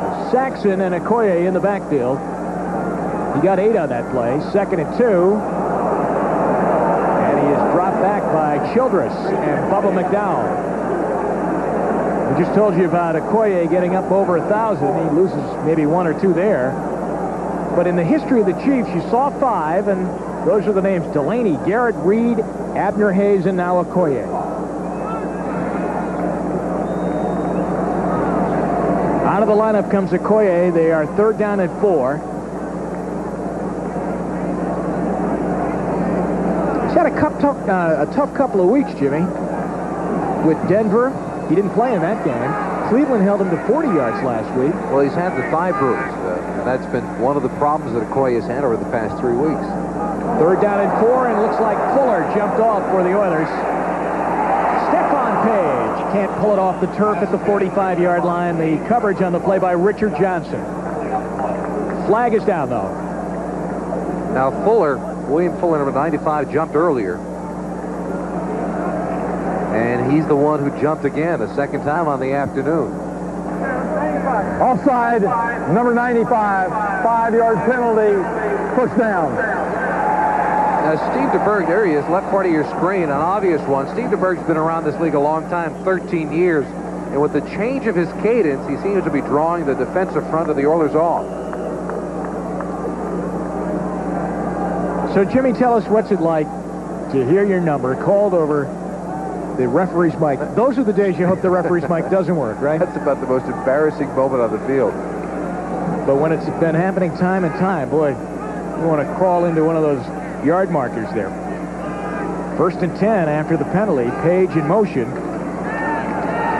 Blitz from the outside. DeBerg unloads as Fairs, the linebacker, came in there and actually looked like he disrupted the throwing arm of DeBerg on the pass. Didn't he have like a game with 6 or 7 field goals in it? Tied an NFL record with 7. He's got 3 more today. 2nd down. Okoye nailed once again. Eric Fairs is having a series here. Puts his helmet right on the numbers of Christian Okoye. And he's getting his first NFL start. He's in his 4th season, replacing Robert Lyles because of an injury. Number 51, bottom part of your screen. And no one comes out to block him. Takes on everyone who makes an attempt, including Alfredo Roberts, number 87, who makes the big hit on the running back. 3rd down and 12, as he lost 2 more on that play. Shotgun formation for DeBerg.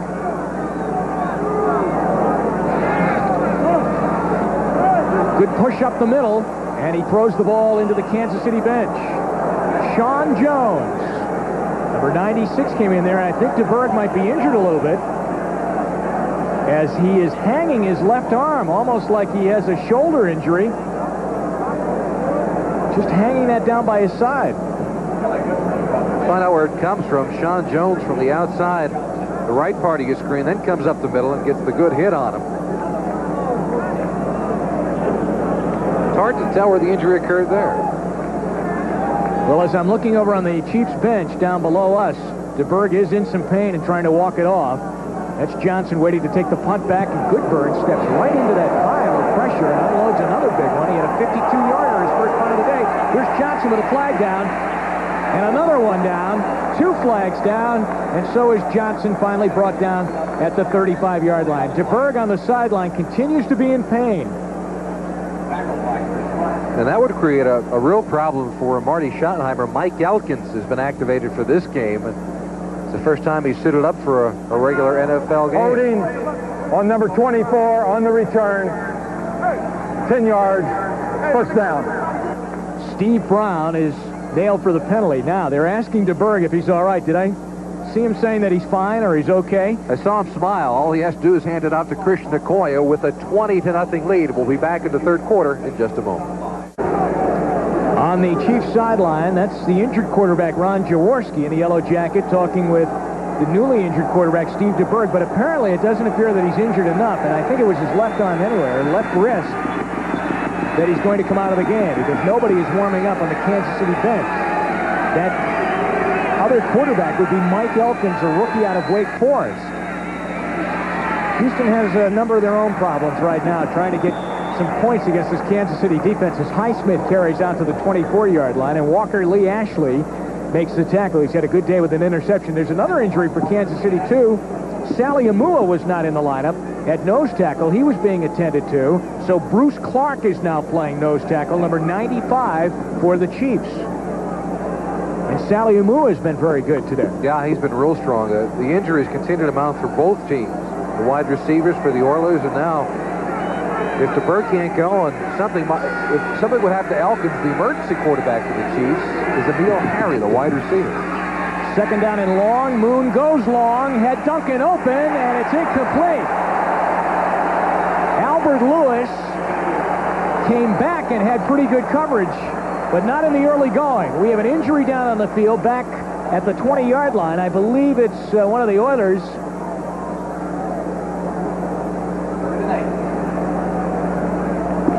It's Alonzo Highsmith, number 32. He's at the right part of your screen. Another nice move by Derek Thomas, who nearly gets to Moon, and the good coverage on the part of Albert Lewis downfield. He's got those long arms.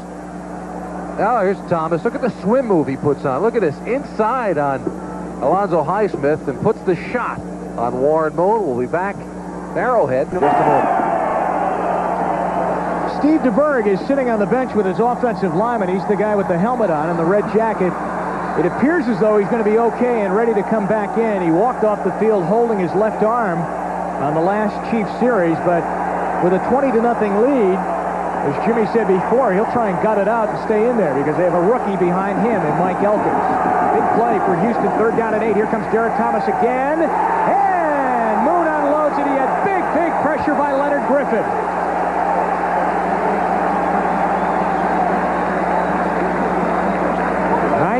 Was in there. They're all taking their shots at Warren Moon and getting them today. I tell you, this front seven is, as I mentioned earlier, maybe the top 3 or 4 in football. Certainly that time it's Leonard Griffin, someone you don't expect to put as much pressure, not as much as Neil Smith, certainly not as much as Derek Thomas, but he's a top-flight pass rusher in his own right. And they call Warren Moon in the grasp. Another sack for the Chiefs. Now watch this. They've blocked 2 punts today. Montgomery gets this one off. Nasworthen lets it bounce, and it gets a pretty good Chiefs bounce sideways, out of bounds at the 47-yard line. 1st and 10, Kansas City. Montgomery leaves, and Houston showing no signs right now of coming back in this game. A little note to the Houston Oilers, the House of Pain, your lease is up. Inside the House of Pain this year, the Oilers are 5-1. Outside the House of Pain, they're 2-3. And in trouble today, down 20-0 to the Kansas City Chiefs with 8:46 left in the 3rd quarter. Steve DeBerg is in at quarterback.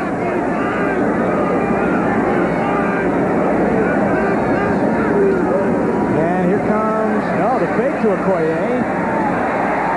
Pete Manley with the catch. Dishman tries to wrestle it out of his hands, but it's a 1st down for the Chiefs. Boy, DeBerg faked me out. That great play-action fake ability as an Oilers down on the turf. But DeBerg does it as well as anyone. We have an injured player down for the Oilers. It's Doug Smith, their nose tackle, being attended to. Houston didn't come into the game in great health, and they're getting banged up again this afternoon. Kansas City 20, Houston nothing. Doug Smith walked off under his own power. 8:34 left, 3rd quarter. Jim Donavan and Jimmy Cefalo with you from Arrowhead Stadium in Kansas City. And the Chiefs have the ball 1st and 10. They were all set to run the play. Now they're checking with one of the officials on the side to make sure, I believe, that the ball is spotted in the right place and that the chains are all lined up. They're having some problems with the clock. Now the official time is always held on the field by one of the officials. 8:39, please put 8:39 on the clock. 8:39. Oh, they had started the game clock, and it had started to run down, and it should have been held at 8:39 before the play started. So we're at 9. 8:39. Now that's when time flies, right? When you're winning, it's okay. Okay.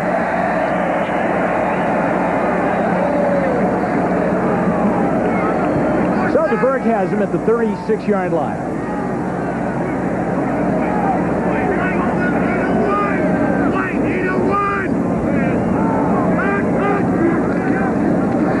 Again, this is for Page. Overthrown. Steve Brown was over there, and there was some safety help from Bubba McDowell. Gee, I thought when they got the big lead, Jimmy, that they would just hand the ball. Yeah, I'm a bit surprised they're throwing the ball, especially on first down, deep inside Houston's territory. Page goes inside on Brown, but the help is coming over from the inside Bubba McDowell.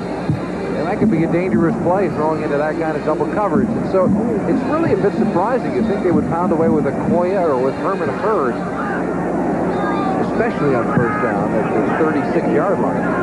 Second down and 10 for DeBerg. James Saxon, who has a touchdown today, is in the backfield with Okoye.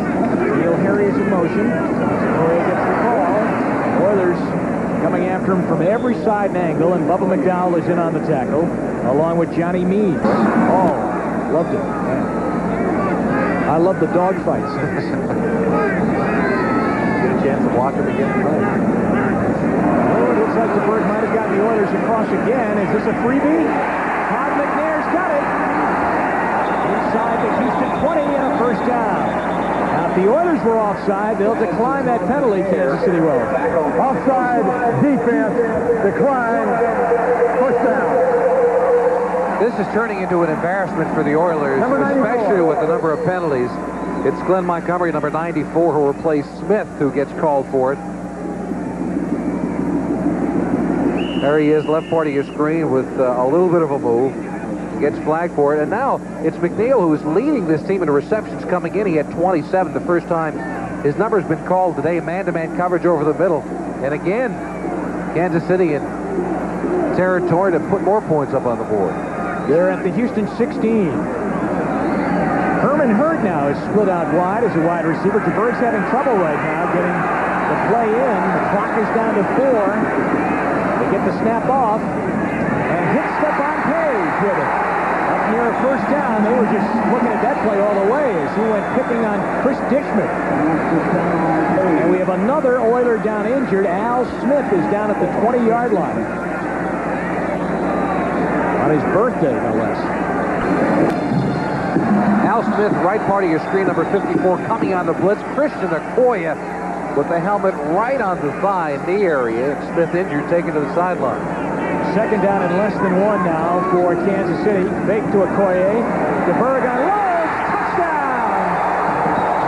Jonathan Hayes.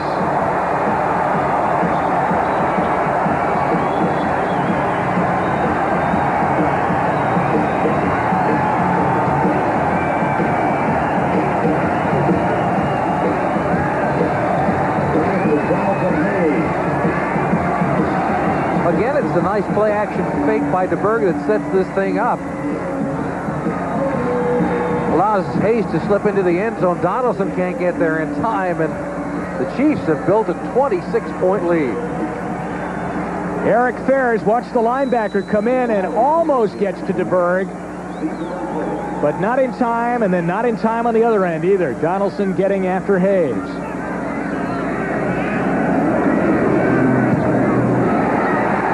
Lowry's extra point is good. Miami, and they are leading. They could be 6-6. Who's going to take it? Lorenzo White, but he won't take it out. Touchback. This is just a thorough whipping right now by Kansas City of Houston. And we go back to the Brawl, but the last time that it seemed the Oilers had any spark at all was the spot where Derek Thomas and Warren Moon got into the battle. Since then, it's been a listless Houston Oiler offense, and their defense has not been able to stop Steve DeBerg in his passing game. Kansas City led 3-0 at that point in the game. Moon threw an interception. Walker Lee actually picked the ball off and went down. But as we showed you, Moon was chasing on the play. The play was over. Derek Thomas then was pushing him on the back and pushed him into the Kansas City bench. Moon went firing back at him, and a brawl ensued. The penalty was called against Moon, Glanville was then flagged for arguing too vociferously. It led to a Kansas City touchdown.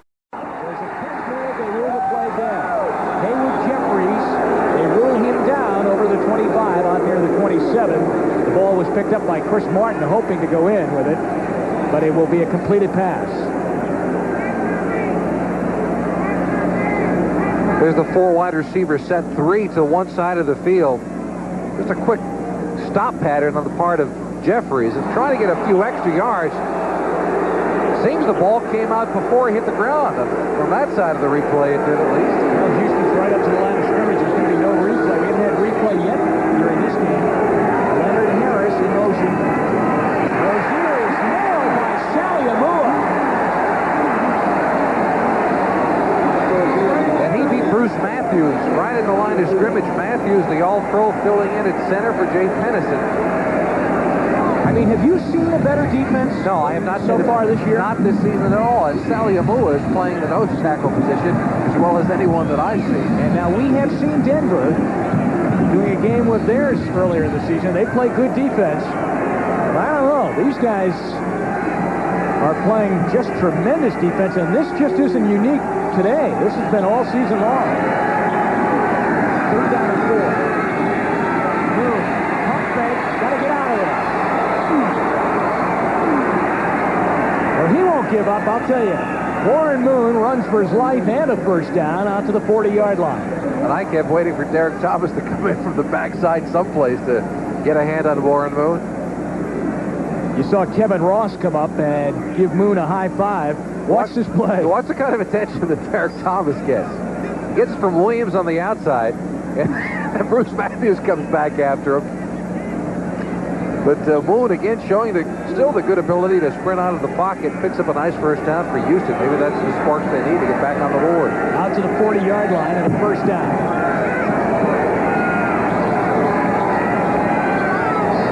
Out of the shotgun, red gun formation now. A lot of red jerseys again. He fires across the middle, and Jeffries doesn't come down with the ball as Kevin Ross was trailing on the play.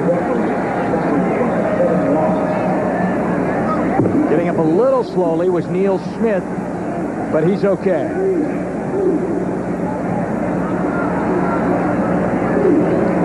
Number 1 in the AFC. Only once this season have they given up 300 yards. That was in Pittsburgh.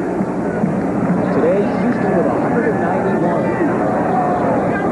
Remember, last week they played 5 quarters in Cleveland. They didn't give it up. 2nd down and 10. 4:38 left here in the 3rd quarter. Houston's down 27-0. Again, they were coming, and that time Derek Thomas nails Moon. But helps him up. Incidentally, after the fight, and maybe you remember, they shook hands when Moon came out on the field after that fight. There he is. He goes inside this time. They've been pushing him out so often. Munchak lets him go. Williams can't get to him, and he affects the play. Even though he doesn't get the sack, forces Moon to throw it way short. And we go back to his license plate. I sack QB. It certainly is apropos today. 3rd down and 10 now for Warren Moon. He's got Mike Rozier in the backfield with him. Rozier already has himself angled, looking towards number 58 to help out. So the blitz comes from the other side, and J.C. Pearson gets him.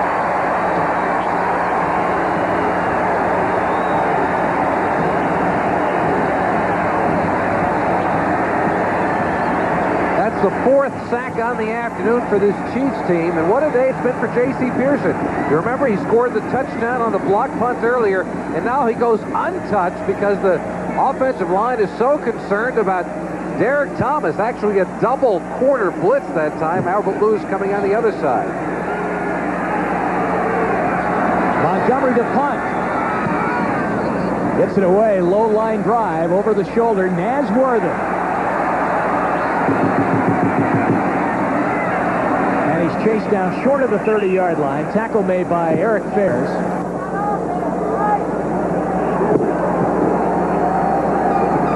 .352 left, 3rd quarter. The ball out at the 29-yard line of Kansas City. Okoye lines up in the backfield. It's Stephon Page. is in motion. The fake. He gets rid of it to Page. And Dishman hurls him out of bounds over the 40 to the 41, but he has a first down. Eric Fairs drops down DeBerg. Boy, that took a lot of guts by DeBerg to hang in there and throw that ball. It's a great throw. I don't know how he got this thing off. A good play action fake doesn't fool Fairs this time. And watch how he gets it away. Is it a sidearm pass? Apparently so, around the defender Fairs and into the arms of Stephon Page, who's gone over the 100-yard mark. Here's a shot at it for you. Let's see how he gets it across number 51. Over the top of it with a nice fake. And Page, having a big day on the afternoon, is finally corralled by Chris Dishman. Ball is now at the 41-yard line. First and 10, 3:46 to go, third quarter. This time it is Okoye. He leans in and goes down near the 44-yard line. This telecast is presented by authority of the National Football League, and it is intended for the private use of our audience. Any rebroadcast or other use of this telecast without the express written consent of the Kansas City Chiefs and the National Football League is prohibited. This game is the property of the National Football League, Houston Oilers, and Kansas City Chiefs, all rights reserved. Second down at 7, a 3-yard pickup for Okoye.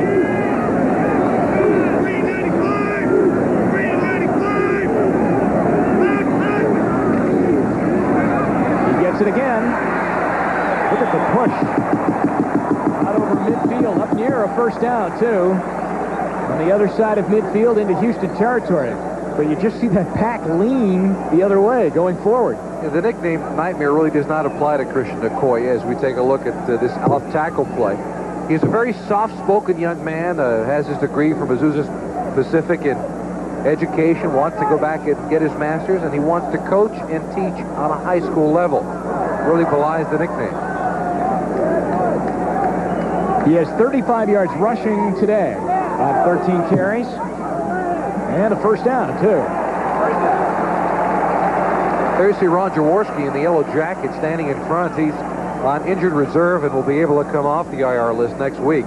See, he put down 45. That's the signal, the number that he is sent in to Steve DeBerg. And DeBerg has that wristband. There you see him looking at his wristband, checking what number 45 is.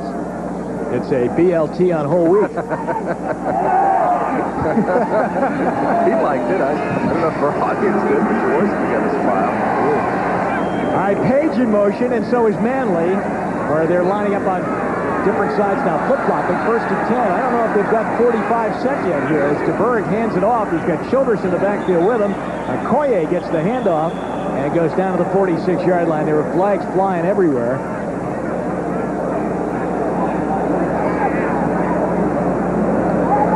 We have encroachment against the defense, 5 yards, first down. And the penalty parade continues against the Oilers. 5 more yards marked off.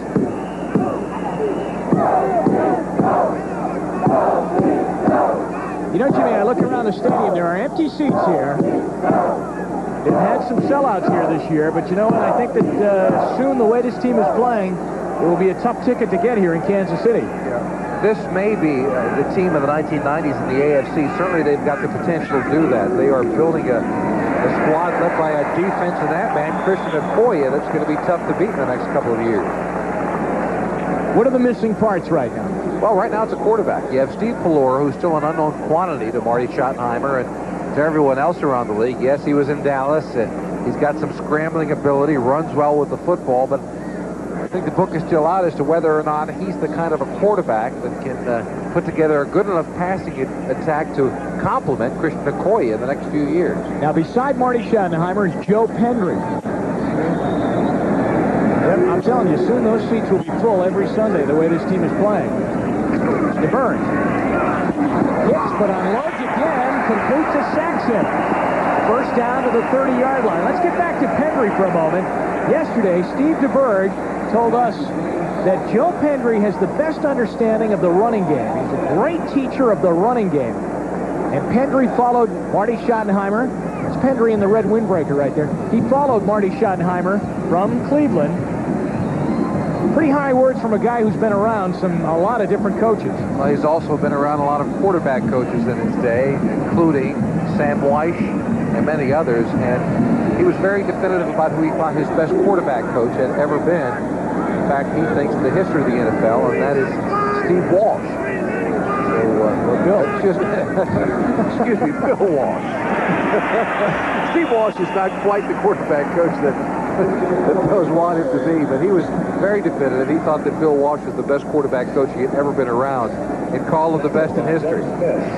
Geez, a big build-up you gave there. And all of a sudden. I was watching that Notre Dame-Miami game last night with Steve Walsh on the sidelines for the Hurricanes. Oh, my. All right, that's it. Here in the third quarter. Big hand for the Chiefs.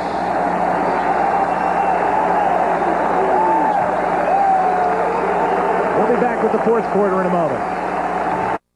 Steve DeBerg, who's done a sensational job this afternoon. As we start the fourth quarter, Kansas City 27-0 over Houston. And driving for some more, too, as they are at the Houston 25-yard line. Second down and 5.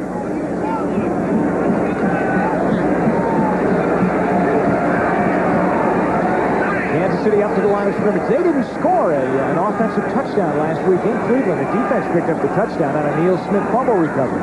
They've had a good afternoon today, though. Here's Okoye. Inside the 25, down to the 23-yard line. And again to the sideline. Joe Pendry with the headset. Ron Jaworski with the signal.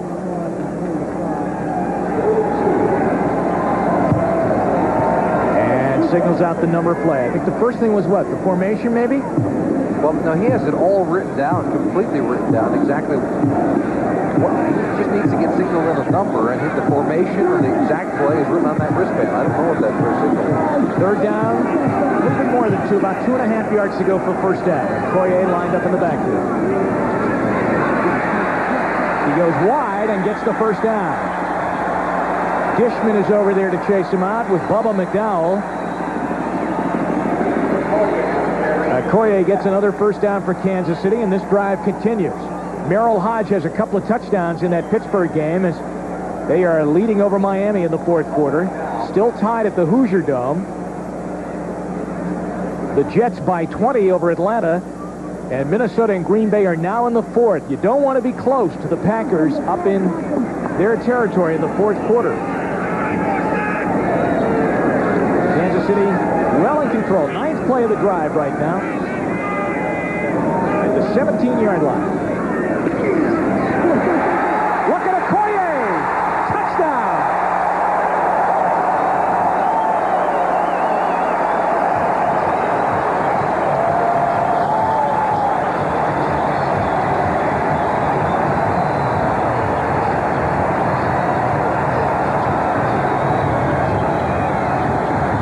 The center of the Houston defense injured for much of the day. Doug Smith went out with an injury, and so did so did Al Smith. And now they just start to pound away with Christian Okoye, who runs over Donaldson, number 31, and gets into the end zone after a 17-yard score.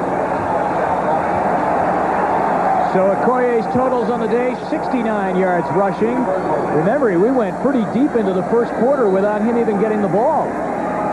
As Kansas City fooled the Oilers with a passing attack early. Lowry to tack on the extra point. It's good.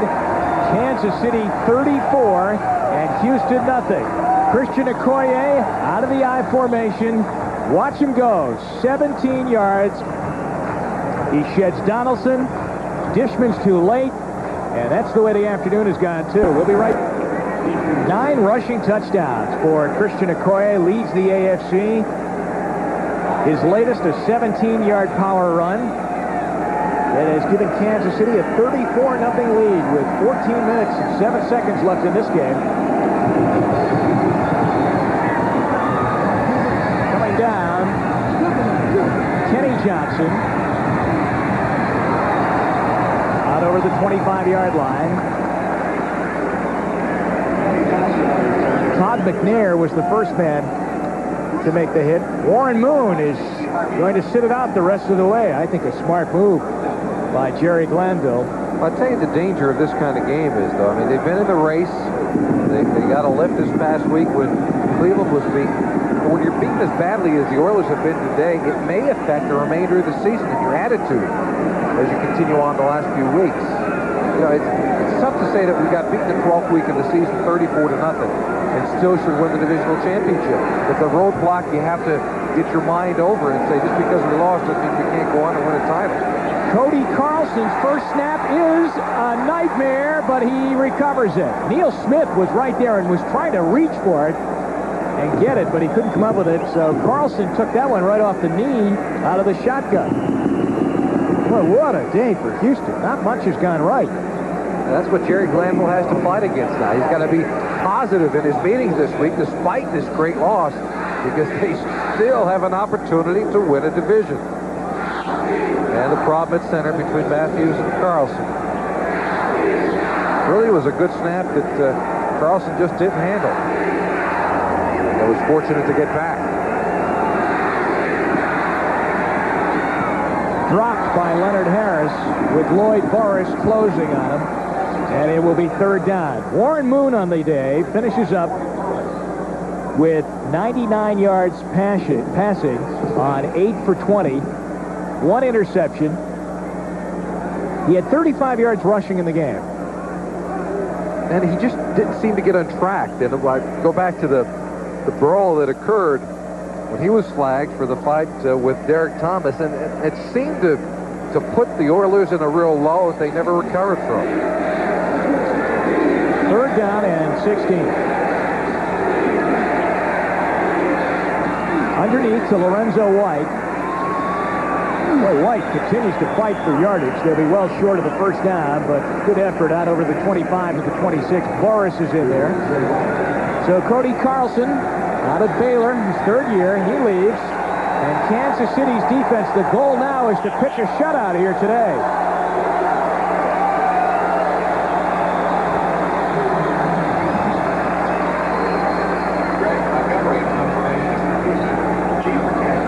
Greg Montgomery and Naz Worthen waits.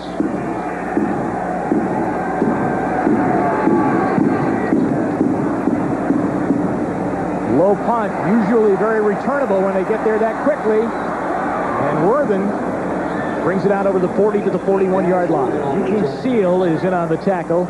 Worthen to the sideline. 12:22 left in the game. Kansas City well in control. Well, that says it all, that picture.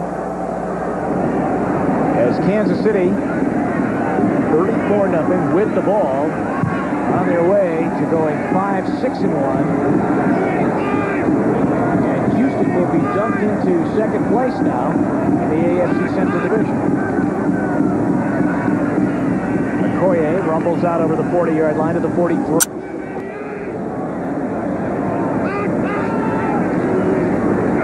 Throwing. Boy, and Houston coming after him with 3 or 4 rushers as he delivers the ball high. As we get back to this Houston Oilers team, still with an opportunity to have an effect in that Central Division. Certainly coming in today, they held a half-game lead, and they'll fall that margin back after today's loss. But they will never win a divisional championship with the amount of penalties that they have had. They are leading the league in penalties today, 14 flags for 105 yards.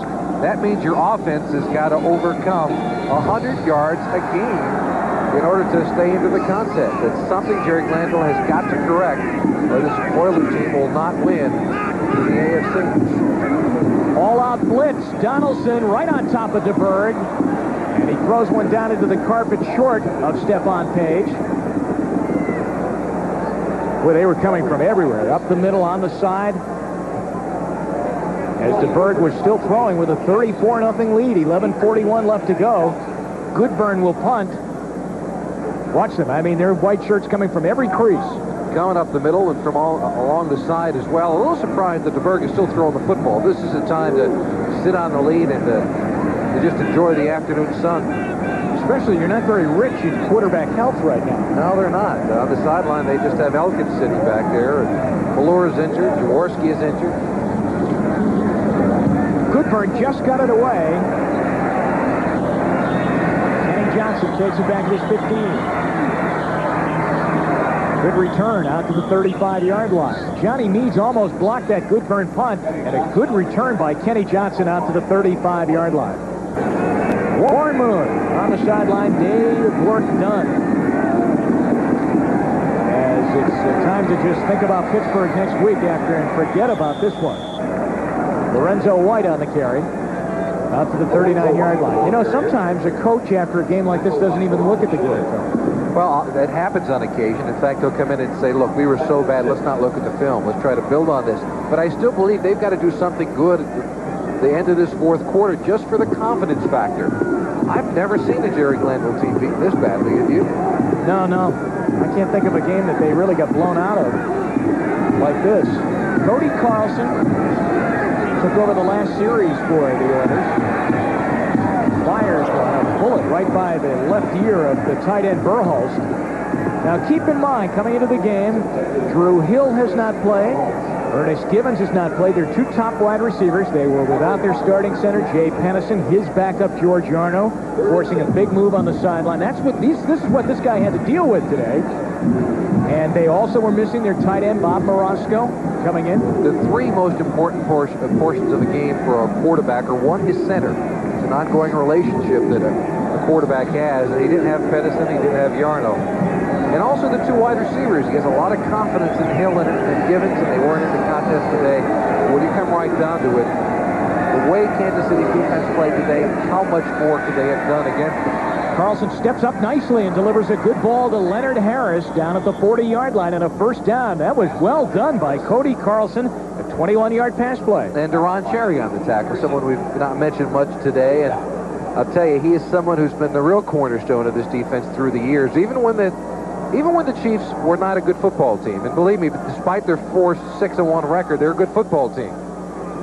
He has been the cornerstone for a defense, and they've always had one of the top secondaries in football, and it's all because of him. A free agent punter out of Rutgers. Not needing to punt anymore. First down for Houston. They only have 10 in the game now. Ooh, into heavy traffic, and the ball was deflected by Lloyd Boris. And then Greg Meisner chased it, trying to pick up the deflection for the interception, but he can't come up with it. Boris has been fighting for playing time right now. That's how deep they are in that secondary. Kevin Porter's been getting a lot of the playing time, but now Boris is trying to get back in there as he's been injured. Burroughs was injured on the first day of training camp. He had a very deep thigh bruise, and when he came back off the injured list, there was Kevin Porter, who had performed well. And they are deep. All along the line, this team can play with any one of 6 or 7 defensive backs and do a good job against them. Second down and 10. We're down at 9:55 left to go. Kansas City's defense trying to hold on to a shutout. Neil Smith gets his arm up in the air. And he tips the ball away. It was intended for Lorenzo White out of the backfield.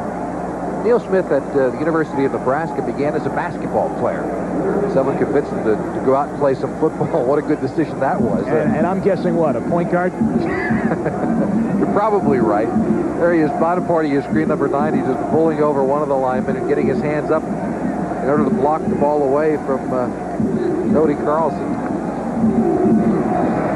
But what a good financial choice as well. I don't know what kind of a basketball player he was, but he was the number 2 draft choice in 1988. Third down and 10. Leonard Harris down the line in motion.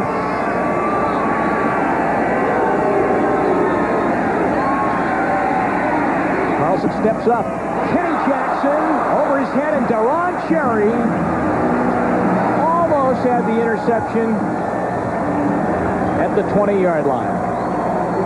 Cherry told us yesterday it was going to be a physical football game. He was right about that. He said Marty wants a physical game. All right, and he got a physical game. A lot of players on the field today, flags down, fights being thrown, and interceptions being dropped.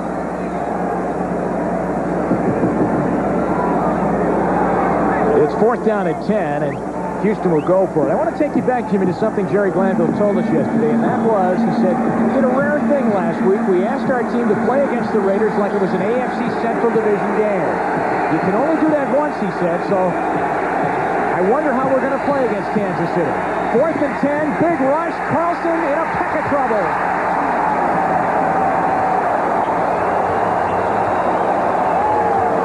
And the shutout is intact. Now, this is an offensive line that had not given up a sack in 4 of the previous 6 games. They're not playing poorly. It's just that this front 7 is an awesome group of people. Smith, number 90, coming from the outside. Griffin, number 98, coming from the inside. And they meet in the middle, right on top of Cody Carlson. We're going to have a change at quarterback now. Mike Elkins, the rookie from Wake Forest, will come in.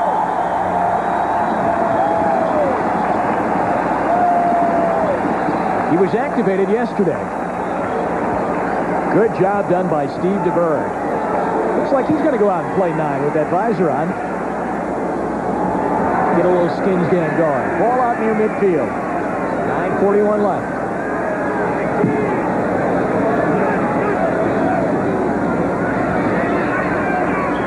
And Elkins with a safe play, handing it off to Okoye down to the 48-yard line of Houston.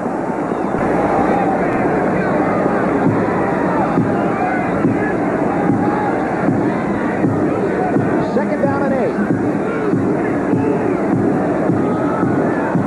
The only spot of sunshine is on Elkins right now as he lined up there. Okoye is going to lose a couple. Other than the touchdown run, Houston can really not hang their helmets at all the way they defended against Okoye.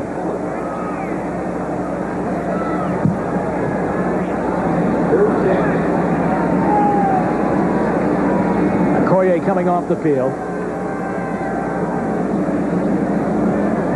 All right, in the AFC Central Division, if all of the scores this afternoon held up, and remember Cincinnati has already lost, this is what it would look like. Cleveland would get back into first place by a half game over these Oilers.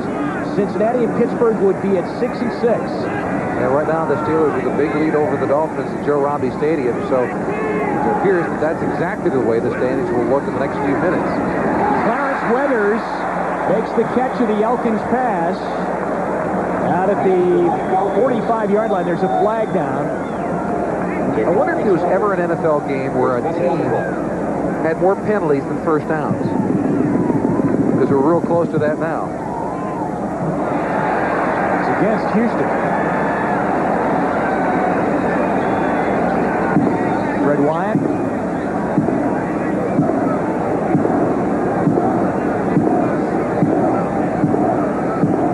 Weathers made the catch out at the 45-yard line.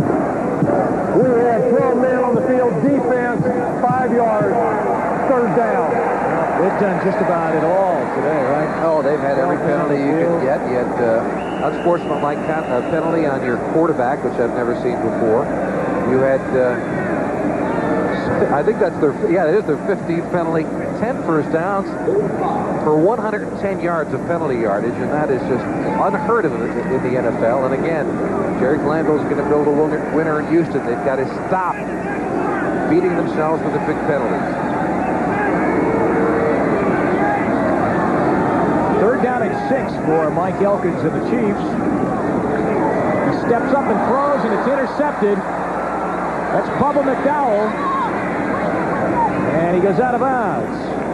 So the rookie out of Miami, Bubba McDowell, comes up with a defensive highlight. And there have been few today as he takes it into the Kansas City bench. Mike Elkins, the rookie, he was getting a big blitz and pressure up the middle, and he unloaded high and right into the arms of McDowell.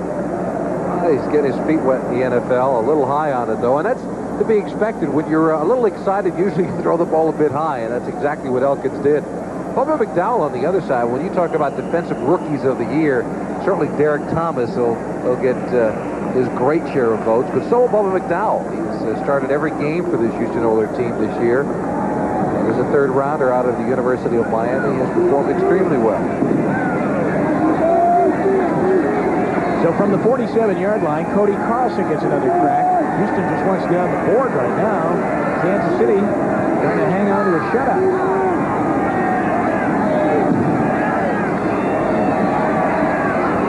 A little bit of time, and that's what happens when you give him time. Leonard Harris with the catch.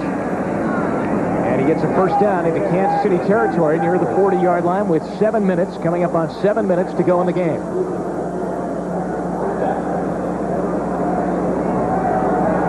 Remember the Skins game coming up after this? Beautiful weather here in Kansas City today. Jimmy, we could go out and tee it up right after this ourselves. Yeah, we could play some golf. I don't think we'd want to invite Jerry Glanville, though. He's not in the golfing mood today. Now, in a couple of weeks when we're up in Green Bay, I don't feel we'll have that opportunity. Good call. Leonard Harris in motion on first down.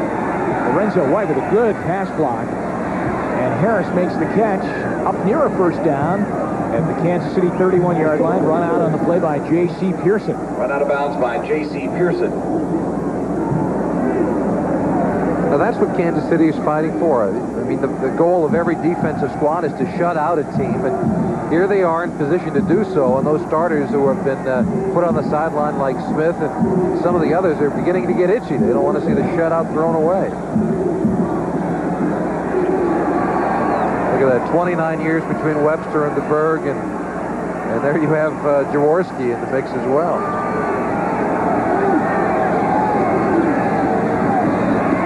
Lorenzo White down near the 25-yard line.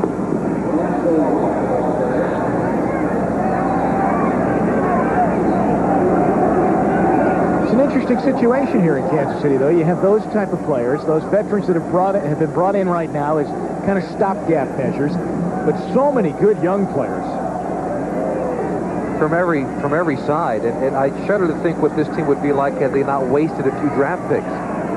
Such as Todd Blackledge, when they had an opportunity to pick any quarterback in the draft a couple of years ago. And he did not pan out for them here, now at Pittsburgh with the Steelers.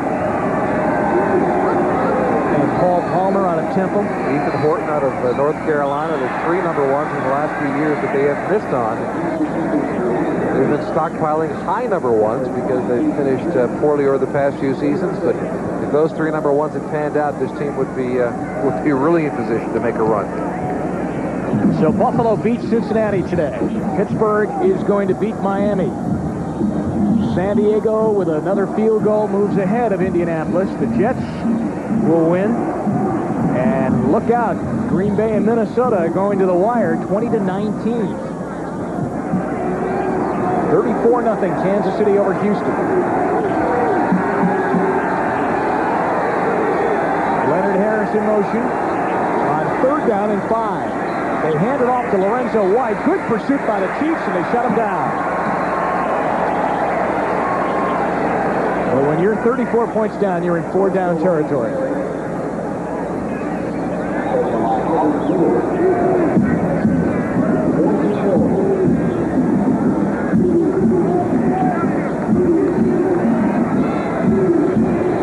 Off to Pittsburgh next week for Jerry Glanville's Oilers. Steelers will be rejuvenated. 5 minutes to go. 4th down and 4.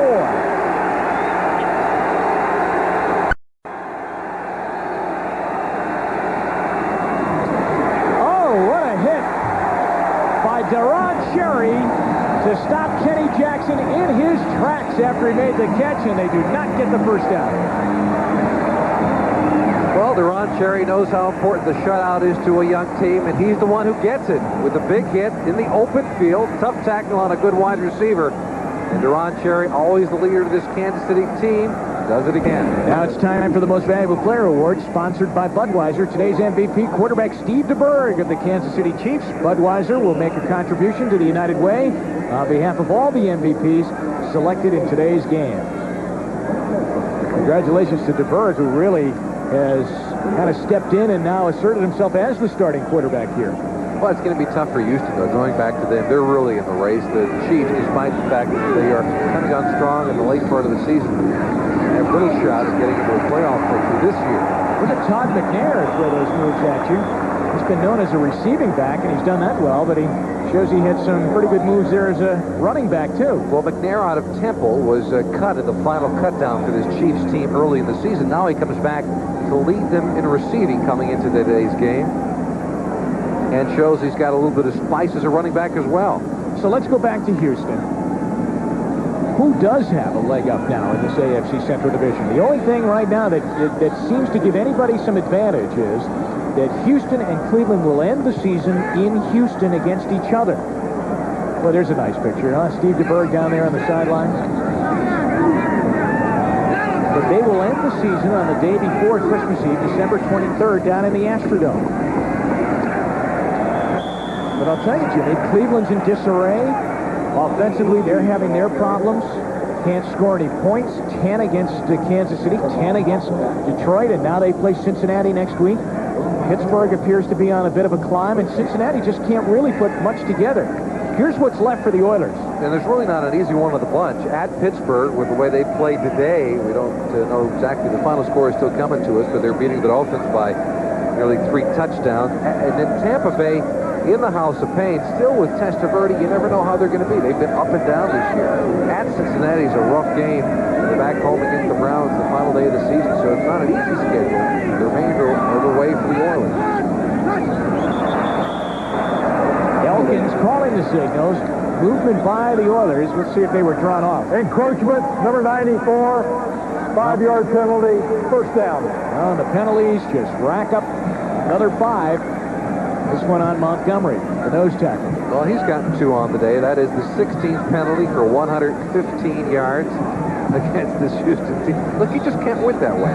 It happens to the Oilers time in and time out, especially on the road. And they've got to do something about it. I know Glanville doesn't want to take away their intensity, their defensive fire. That's understandable, but still, the penalties are going to cause this football team to throw away a great opportunity because they are talented. Out over the 40 to the 42. But, you know, contrary to what they used to do, they would always be flagged for the late hits and the unsportsmanlike conduct penalties and the face masking penalties and things like that, the aggressive kind of penalties. Today, we saw a lot of intimidation penalties offensively on their offensive line because of the great pass rush that Kansas City threw against them. So it was a different kind of penalty. Yeah, you're right. But in trying to reduce penalties, it's an attitude. That's exactly what it is. It's not taking a penalty, whether it's in a practice film or in a preseason game. It's pointing it out, making sure you chastise the individual enough so that they will not commit it again. It's an attitude. Todd McNair sweeping, and he is cut down. That's Al Smith, who left the game injured and has come back into the lineup. So back in Cleveland, Ohio, they are really feeling a big sigh of relief because it looked as though they might slip out of first place today with the way the Oilers were playing. On Thanksgiving Day, Jerry Glanville's Oilers were practicing but thinking about what was going on up in Detroit. But today, Cleveland's been loving the score that's come from Kansas City. They'll go back into first. We are in the book in Buffalo. The Bills win over the Bengals, dropping them to 6-6. Pittsburgh closing in on the win in Miami. Indianapolis has come back with a touchdown to lead San Diego. The Jets are winning, and Carlos has brought the Vikings closer, down by 1 now against Green Bay. The late games have started. New England and the LA Raiders, and Seattle and Denver, they are scoreless in the first quarter. We have 2 minutes left here. Chicago and Washington scoreless in that big game. 34-0 Kansas City over Houston. Now, if all of the scores held up in the AFC Central Division, this is the way it looks. Cleveland at 7-4-1. Houston drops to a half game behind them.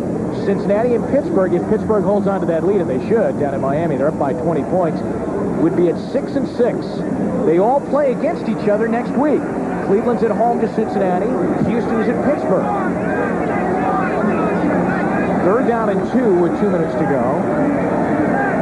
Shotgun formation for Elkins.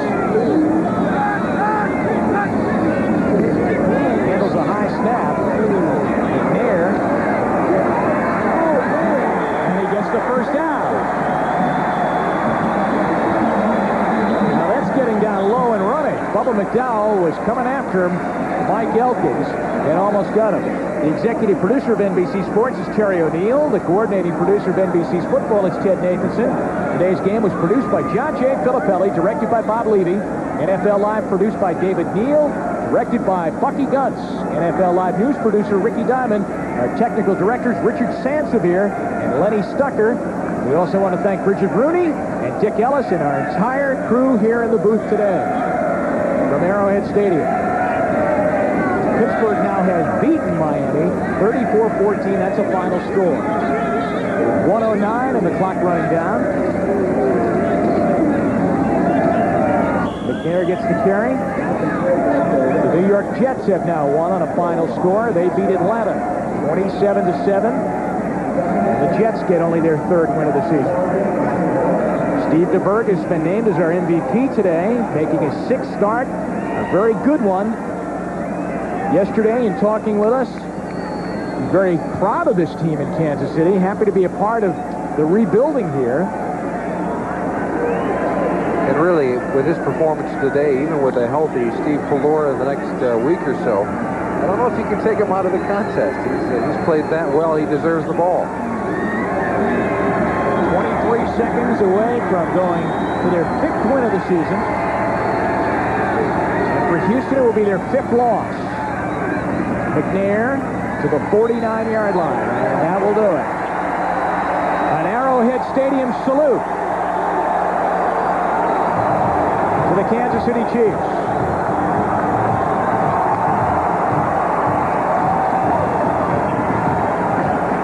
Marty Schottenheimer to the center of the field. Meets Jerry Glanville. And that's it. DeBerg talking out at the center of the field. Here's Warren Moon talking with Ross of the Chiefs.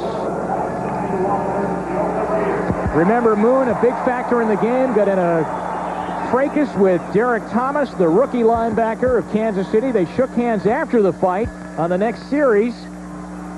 Deron Cherry out there with young Deron Cherry. We heard about him yesterday. That's the final score. 34-0. Kansas City a winner.